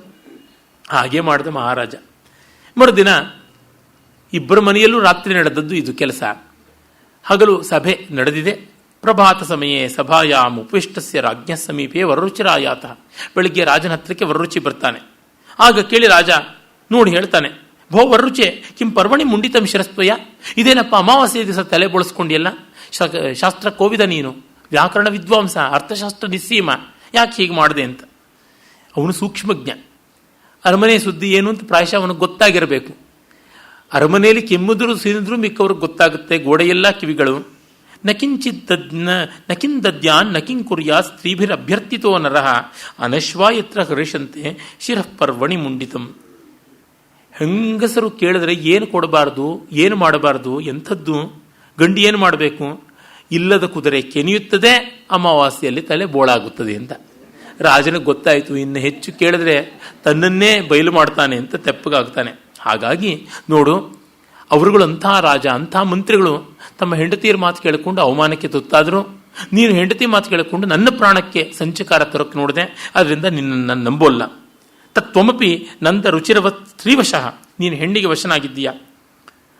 ಇದು ಸ್ತ್ರೀವಶ ಅಂತಂದರೆ ಸ್ತ್ರೀಯೂ ಕೂಡ ಪುರುಷವಶ ಅಲ್ಲವೇ? ಉಭಯಥ ಅಲ್ಲವೇ? ಎಲ್ಲೋ ಕೆಲವು ಕಡೆ ಹೆಣ್ಣು ಗಂಡಿಗೆ ವಶ, ಗಂಡು ಹೆಣ್ಣಿಗೆ ವಶ ಅಂತ ನೋಡ್ತೀವಿ. ಪರಮಾರ್ಥದಲ್ಲಿ ನೋಡಿದ್ರೆ ಹೆಣ್ಣು ಗಂಡ ಅಡಿಯಾಳು, ಗಂಡು ಹೆಣ್ಣಿನ ಅಳಿಯಾಳು, ಬೇರೆ ವ್ಯತ್ಯಾಸ ಕಾಣುವುದೇ ಇಲ್ಲ. ಅದು ಇದ್ದದ್ದೇ ಹೌದು. ಹಾಗಲ್ಲ ಅನ್ನೋರ ಸಂಖ್ಯೆ ಕಡಿಮೆ. ನಮಗೆ ಯಾರೂ ಬೇಡ ಅಂತ ಎಲ್ಲರ ಮೇಲೂ ಅಧಿಕಾರ ಮಾಡಬಲ್ಲವರು ತುಂಬ ತುಂಬ ಕಡಿಮೆ. ಅನ್ಯೋನ್ಯಾಶ್ರಿತವಾಗಿಯೇ ಜಗತ್ತು ಇದೆ. ಪಂಚತಂತ್ರ ಯಾವುದೋ ಒಂದು ವಿಶೇಷ ಉದ್ದೇಶಕ್ಕಾಗಿ ಇಂಥ ಕಥೆಗಳನ್ನು ಮಾಡಿದೆ. ಅದು ಲೋಕಸಾಮಾನ್ಯವಾಗಿ ಇಂಥದ್ದೇ ಅಂತನ್ನುವ ತೀರ್ಪನ್ನು ಈ ವಿಷಯಗಳಲ್ಲಿ ಕೊಡ್ತಿಲ್ಲ ಅಂತ ನಾವು ಭಾವಿಸಿಕೊಂಡ್ರೆ ನಮಗೆ ಒಳ್ಳೆಯದು. ಆಗತೇನ ತ್ವಯಾ ಮಾಂ ಪ್ರತಿ ವಧೋಪಾಯ ಪ್ರಯಾಸ ಪ್ರಾರಬ್ಧ ಪರಂ ಸ್ವವಾಗ್ದೋಷೇಣೇವ ಪ್ರಕಟೀಭೂತ. ನೀನು ನನ್ನನ್ನು ಕೊಲ್ಲೋದಕ್ಕೆ ಸಂಚು ಮಾಡಿದೆ, ನೀನು ಬಾಯಿಜಾರಿ ನಾನು ಬಚಾವಾಗಿದ್ದಷ್ಟೇ ಅಂತ. ಈ ಮಾತನ್ನು ಕೋತಿ ಹೇಳ್ಬೋದು, ಮೊಸಳೆಗೆ ಹೇಳ್ಬೋದು, ಆದರೆ ನಾವಿದನ್ನು ಜನರಲೈಸ್ ಮಾಡ್ಕೊಳ್ಳೋಕ್ಕಾಗೋಲ್ಲ. ಅಂದರೆ ಸ್ನೇಹ ಎಲ್ಲಿಯೂ ಕೂಡ ಮುರಿಯದಂತೆ ನೋಡಿಕೊಳ್ಳಬೇಕು, ಅದು ಉಭಯರದೂ ಕರ್ತವ್ಯ. ಹಾಗಾಗಿ ಮತ್ತೆ ಒಂದು ಮಟ್ಟದ ಸಮಾನಶೀಲ ವ್ಯಸನರಲ್ಲಿ ಸಖ್ಯವಾಗುತ್ತದೆ, ಅದೂ ನಿಜ. ಮೊಸಳೆ ಭಯಂಕರವಾದ ಪ್ರಾಣಿ, ಅದಕ್ಕೆ ಎಂದೂ ಕೋತಿ ಆಹಾರವಾಗಬಲ್ಲದು. ಆದರೆ ಕೋತಿಗೆ ಮೊಸಳೆ ಎಂದೂ ಆಹಾರವಾಗೋಲ್ಲ. ಈ ಕಾರಣದಿಂದ ಇಲ್ಲಿ ಸ್ನೇಹದಲ್ಲಿಯೇ ಒಂದಿಷ್ಟು ವೈಜಾತ್ಯವಿದೆ. ಆ ಸಮಾನಶೀಲ ವ್ಯಸನವಿದ್ದರೆ ಪರವಾಗಿಲ್ಲ. ಅದು ನಾವು ಮಿತ್ರ ಸಂಪ್ರಾಪ್ತಿಯಲ್ಲಿ ನೋಡಿದ್ದೀವಿ. ಇಲ್ಲಿ ಹಾಗಲ್ಲ. ಅದರಿಂದ ಇಲ್ಲಿ ಸ್ನೇಹ ತುಂಬ ಗಟ್ಟಿಯಾಗಿಲ್ಲ. ಈ ಒಂದು ಕೋತಿ ಕೂಡ ಮೊಸಳೆಯನ್ನು ಎಣೆ ಮೀರಿ ಬೋಳೆತನದಿಂದ ನಂಬಿದೆ. ಇದು ಒಳ್ಳೆಯದು ನಿಜ. ಆದರೆ ನಾವು ಒಂದು ತಪ್ಪು ತಿಳ್ಕೊಳ್ತೀವಿ. ಗುಡ್ ಅಂದರೆ ಬ್ಲೈಂಡ್ ಅಂತ ಒಂದು ಅರ್ಥ ಮಾಡ್ಕೊಳ್ತೀವಿ, ಗುಡ್ ಅಂದರೆ ಫೂಲ್ ಅಂತಲೂ ಒಂದು ಅರ್ಥ ಮಾಡ್ಕೊಳ್ತೀವಿ. ನಮ್ಮಲ್ಲಿ ಎಷ್ಟು ಮಟ್ಟಿಗಿದೆ ಅಂದರೆ ಇಂಗ್ಲೀಷ್ನಲ್ಲಿ ನಾನು ಹೇಳಿದ್ರೆ ಗೊತ್ತಾಗೋಲ್ಲ, ಸಂಸ್ಕೃತದಲ್ಲಿ ಹೇಳಿದ್ರೆ ನಿಮಗೆ ಗೊತ್ತಾಗುತ್ತೆ. ತುಂಬ ಸಾತ್ವಿಕರು ಅಂದರೆ ಕೈಲಾಗದವರು ಅಂತಲೇ ಲೋಕ ಅರ್ಥ ಮಾಡ್ಕೊಂಡಿರೋದು. ಸಾತ್ವಿಕ ಆಹಾರ ಅಂದರೆ ಓಡರ್ಲೆಸ್, ಕಲರ್ಲೆಸ್, ಟೇಸ್ಟ್ಲೆಸ್ ಅಂತಾರಲ್ಲ, ಆ ಥರದ್ದು. ನೀವು ಹೋಗಿ ನೋಡಿ, ಈ ಸೋಕಾಳ್ ಬಾಬಾಗಳು, ಸ್ವಾಮಿಗಳು ಎಲ್ಲ ಇದ್ದಾರಲ್ಲ, ಋಷಿ ಪ್ರಭಾಕರ್ ಈಗ ಸದ್ಯದಲ್ಲವರಿಲ್ಲ, ಪರಮಾರ್ಥ ಪಡೆದುಬಿಟ್ರು, ಕೈಲಾಸ ಸೇರಿದ್ರು. ಈ ನಮ್ಮ ರವಿಶಂಕರ್ ಇರಬಹುದು, ಅಥವಾ ಇನ್ನೊಬ್ಬರು ಗಡ್ಡ ಬೆಳೆಸ್ಕೊಂಡು ಮುಂಡಾಸ್ ಕಟ್ಟಿಕೊಂಡು ಇರ್ತಾರಲ್ಲ, ಜಗ್ಗಿ ವಾಸುದೇವು, ಈ ಥರ ಕೋಟಿ ಜನ ಇದ್ದಾರೆ. ಅವರುಗಳ ಆಶ್ರಮದಲ್ಲಿ ನೋಡಿ, ಚಕ್ಲಿನೋ ಕೋಡುಬಳೆನೋ ಬೋಂಡಾನೋ ಪಕೋಡಾನೋ ಸಿಗುತ್ತಾ? ಸತ್ರು ಸಿಗೋಲ್ಲ. ಆದರೆ ಅವ್ರು ಮಾತ್ರ ತಿನ್ನೋದು ಒಳಗದೇನೆ, ಸ್ವಾಮಿಗಳು ತಿನ್ನೋದೆಲ್ಲ ಅದೇನೆ. ನೋಡಿ, ಸಾಯಿಬಾಬಾ ಅವರು ಬೀಡ ಹಾಕ್ಕೊಳ್ಳದೆ ಇದ್ದ ಹೊತ್ತಿಲ್ಲ, ಆದರೆ ಸಾಯಿಬಾಬಾ ಆಶ್ರಮದಲ್ಲಿ ಬೀಡ ಸಿಗ್ತಿರಲಿಲ್ಲ. ಅಂದರೆ ಮಿಕ್ಕವರಿಗೆಲ್ಲ ಸಾತ್ವಿಕ. ಸಾತ್ವಿಕ ಅಂತಂದ್ರೆ ಏನು? ನಿಸ್ಸಾರವಾದದ್ದು, ನೀರುಚಿಯಾದದ್ದು ಅನ್ನುವಂತೆ ಅರ್ಥ ಬಂದಿದೆ. ತುಂಬ ಸಾತ್ವಿಕರು ಅಂದರೆ ಕೈಲಾಗದೇ ಇದ್ದವರು ಅನ್ನುವಂತೆ ಲೋಕ ತೆಗೆದುಕೊಂಡಿದೆ. ಭಗವದ್ಗೀತೆ ಖಂಡಿತ ಸಾತ್ವಿಕ ಆಹಾರ ಅಂದರೆ ಇಷ್ಟು ನಿರ್ವೀರ್ಯವಾದ, ನಿಸ್ತೇಜವಾದ, ನೀರುಚಿಯಾದ ಆಹಾರ ಅಂತ ಹೇಳಿಲ್ಲ. ರಸ್ಯಾಹ ಸ್ಥಿರಾಹ ಸ್ನಿಗ್ಧಾಹ ಪುಷ್ಟಾಹ ಅಂತಲೇ ಹೇಳಿದೆ. ರಸರಸವಾಗಿರಬೇಕು, ಹೊಟ್ಟೆಲಿ ಗಟ್ಟಿಯಾಗಿರಬೇಕು, ಪುಷ್ಟಿಕಾರಿಯಾಗಿರಬೇಕು, ಜಿಡ್ಜಿಡ್ಡಾಗಿರಬೇಕು ಅಂತ ಹೇಳಿದೆ. ಗುಂಡಪ್ಪನವರು ಗೀತಾ ತಾತ್ಪರ್ಯ ಪ್ರವಚನಗಳನ್ನು ಮಾಡುವಾಗ ನಮ್ಮ ಆದರಣೀಯರಾದಂಥ TN ಪದ್ಮನಾಭನ್ ಅವರು ಕೇಳಿದ್ರಂತೆ, ಈ ಸಾತ್ವಿಕ ಆಹಾರ ಅಂತ ಹೇಳಿದಾರಲ್ಲ ಭಗವದ್ಗೀತೆಯಲ್ಲಿ, ಅದಕ್ಕೆ ಯಾವುದು ನಿದರ್ಶನ ಅಂತ. ಶ್ರಾದ್ದ ಭೋಜಮ್ರ ಅಂತಂದಿದ್ರಂತೆ, ತಿಥಿ ಊಟ ಅಂತ. ನನ್ನಂಥವ್ರಿಗೆಲ್ಲ ಅದೆಷ್ಟು ಆಶ್ವಾಸನ ಪ್ರಾಯವಾಯಿತು. ಅಂದರೆ ನಮಗೆ ಗೊತ್ತಾಗುತ್ತದೆ, ಸಾತ್ವಿಕತೆ ಅಂತಂದರೆ ಪೆದ್ದುತನವಲ್ಲ, ಬೋಳೆಯತನವಲ್ಲ ಅಂತ. ದುಷ್ಟತನವನ್ನು ಹುಡುಕಿ ಕಂಡುಹಿಡಿದು ಬಗ್ಗು ಪಡೆದು ತಾನು ಆ ದುಷ್ಟತೆಯ ಸಂಕೋಲೆ ಒಳಗೆ ಸಿಕ್ಕಾಕೊಳ್ಳದೆ ಇರತಕ್ಕಂಥದ್ದು. ಭಗವಾನ್ ಶ್ರೀಕೃಷ್ಣ ಸಾತ್ವಿಕ, ಭಗವಾನ್ ಚಾಣಕ್ಯ ಸಾತ್ವಿಕ, ಭಗವಾನ್ ವಿದ್ಯಾರಣ್ಯ ಸಾತ್ವಿಕ, ಈ ಥರ ಸಾತ್ವಿಕದ ರೀತಿ. ಗಾಂಧಿ ಸಾತ್ವಿಕ ಅಂತ ಹೇಳೋಕ್ಕಾಗೋಲ್ಲ, ಕೈಲಾಗದೆ ಇದ್ದದ್ದು ಅಂತ ಅನ್ನಬೇಕು. ಪೌರುಷ ತುಂಬ ಇರಬೇಕು. ಹಾಗಾಗಿ ಕೋತಿ ಸ್ವಲ್ಪ ಬೋಳೆಯ ಸ್ವಭಾವವನ್ನು ತೋರಿಸ್ತು.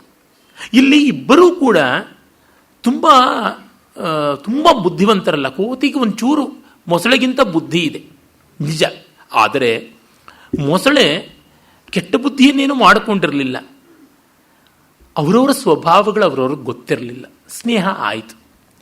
ಇಲ್ಲಿ ನಾವು ಕಾಣಬೇಕಾದದ್ದು ಈ ಎಲ್ಲ ಎಳೆಗಳು ಇವೆ.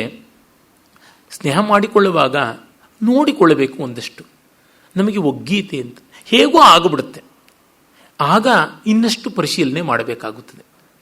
ಎಷ್ಟರ ಮಟ್ಟಿಗೆ ತಾಳಿಸೋಕ್ಕೆ ಸಾಧ್ಯ, ಎಷ್ಟರ ಮಟ್ಟಿಗೆ ಬಾಳಿಸೋಕ್ಕೆ ಸಾಧ್ಯ. ಬೆಲೆ ಕೊಡಬೇಕು ಅಂತ ಇಬ್ಬರಿಗೂ ಅರಿವಾಗಬೇಕು. ಒಬ್ಬರಿಗೆ ಅರಿವಾಗಿ ಇನ್ನೊಬ್ಬರಿಗೆ ಅರಿವಾಗದೇ ಇದ್ದರೆ ನಿಲ್ಲುವಂಥದ್ದಲ್ಲ. ಆ ಕಡೆಯಿಂದ ಈ ಕಡೆಯಿಂದ ಎರಡು ಕಡೆಯಿಂದಲೂ ಕೈ ಚಾಚಬೇಕು. ಒಬ್ಬರೇ ಸದಾ ಸೋಲಬೇಕು ಅಂತಂದರೆ ಅದು ಹೇಗಾಗುತ್ತದೆ? ಆಗುವಂಥದ್ದಲ್ಲ. ಇಲ್ಲಿ ಒಂದೇ ಬಾರಿಗೆ ಮುರಿವಿನ ಮಟ್ಟಕ್ಕೆ ಹೋಗಿರೋದ್ರಿಂದ ಅದು ಪ್ರಾಣ ಸಂಚಕಾರ ವಿಷಯದಲ್ಲಿ ಬಂದದ್ದು ಅದು ಸಮಸ್ಯೆ. ಮಿಕ್ಕದ್ದು ಯಾವುದಾದ್ರೂ ಆಗಿದ್ದರೆ ಆಗ್ತಾ ಇತ್ತು. ಅದರಿಂದಲೇ ಸ್ನೇಹದ ವಿಚ್ಛಿತ್ತಿಗಳಲ್ಲಿ ಕಾರಣವಾಗುವಾಗ ಮರಣಾಂತವಾದ ಪೆಟ್ಟನ್ನು ಯಾರಿಗೂ ನಾವು ಕೊಡಬಾರದು. ತುಂಬ ಗೋಳಾಡಿಸ್ಬಿಟ್ರೆ ಒಬ್ಬರನ್ನ ಅವರು ನಿಲ್ಲೋಲ್ಲ. ಅಷ್ಟು ಗೋಳಾಡಿಸಬಾರ್ದು, ಅಷ್ಟು ಪರದಾಡಿಸಬಾರ್ದು. ಆಮೇಲೆ ನಾವು ಏನು ಕೈ ಕಾಲು ಹಿಡಿದು ಇಲ್ಲ ಹಾಗಲ್ಲ ಇಲ್ಲ ಹೀಗಲ್ಲ ಅಂತಂದ್ರು ಅದು ನಿಲ್ಲುವಂಥದ್ದಲ್ಲ.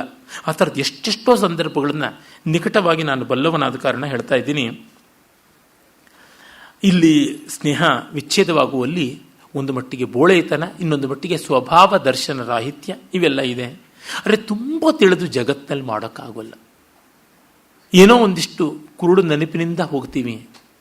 If you become too intellectual in the world we can't live. ಇನ್ನೊಬ್ಬರು ಇಂಗಿತವನ್ನೆಲ್ಲ ತಿಳಿದು ಮಾಡ್ತೀವಿ ಅನ್ನೋದೇ ಆದಲ್ಲಿ ಒಂದು ಕಥೆಯೇ ಉಂಟಲ್ಲ.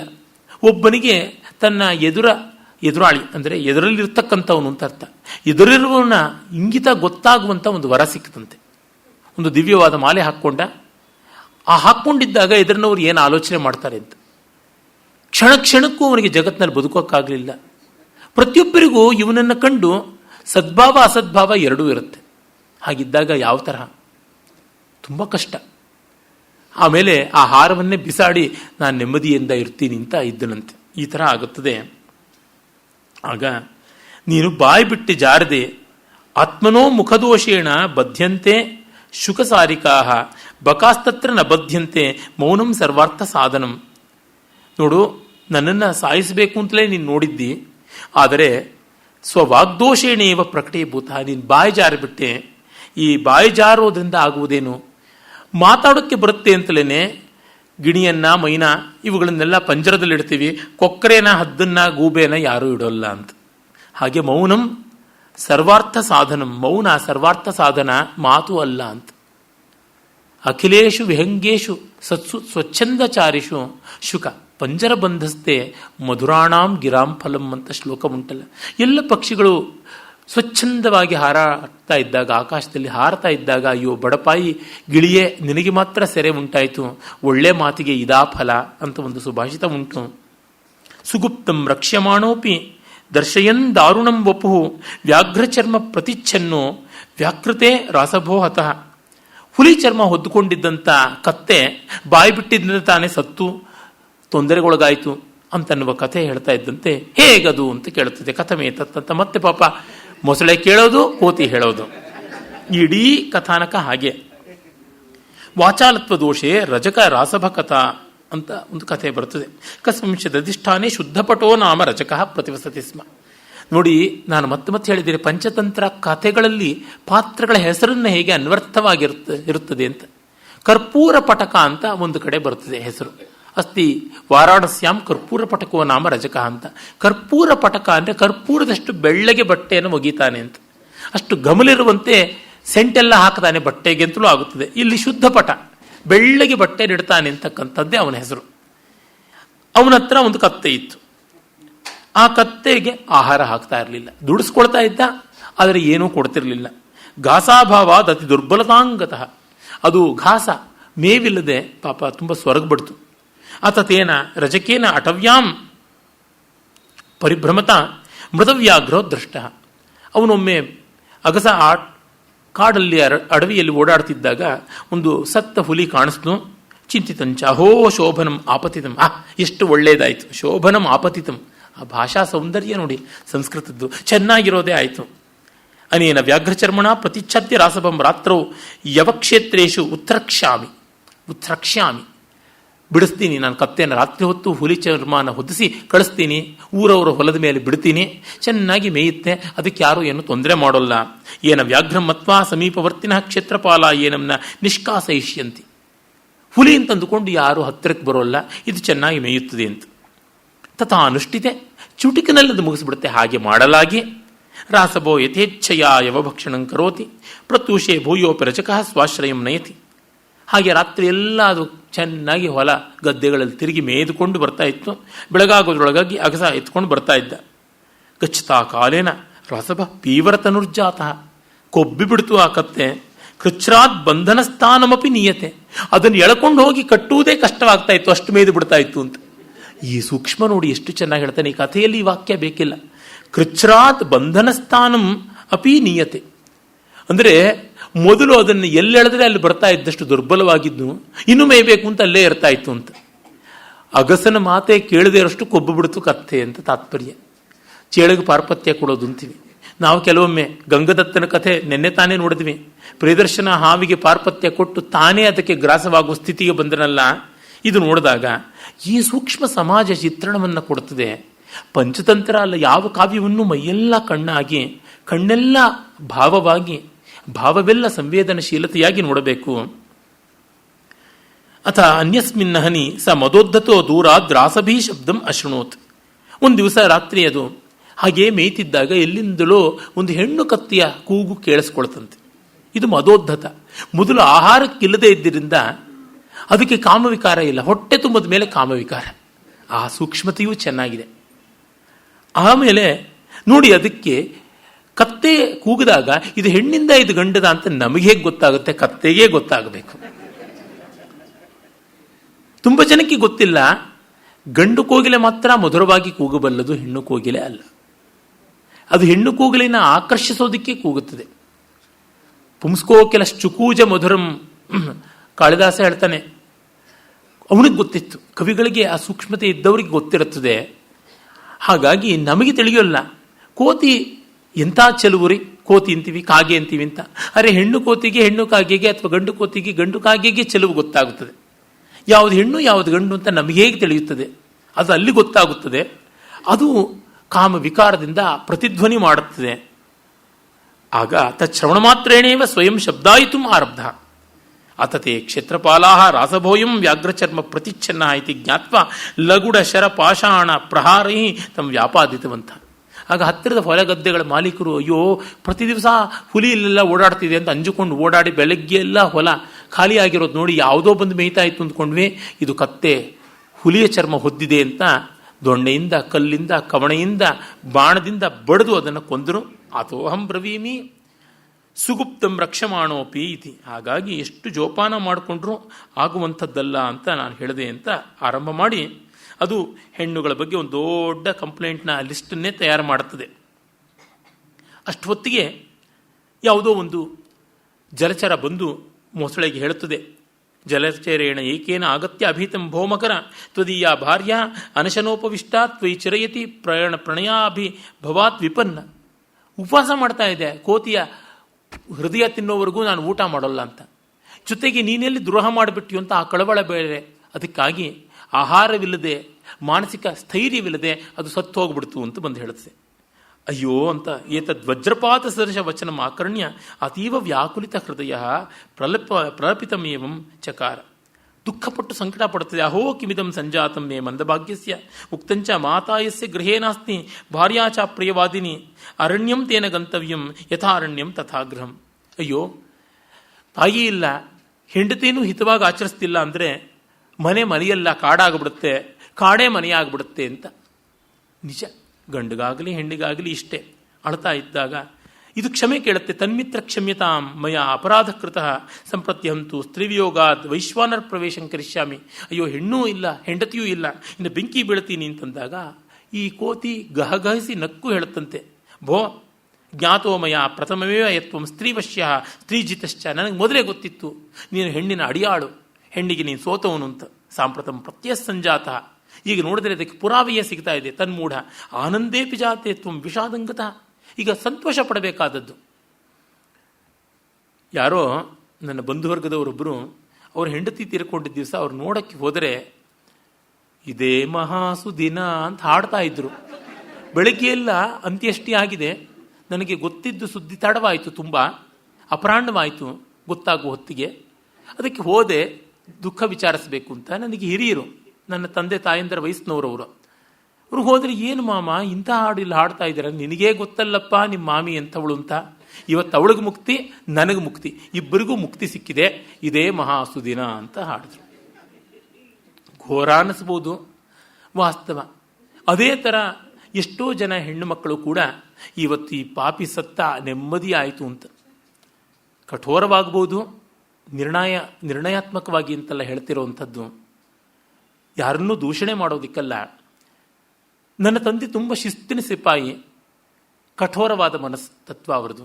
ಪ್ರಾಮಾಣಿಕತೆ, ಕಠೋರತೆ, ಶಿಸ್ತು ಎಲ್ಲ ಇತ್ತು.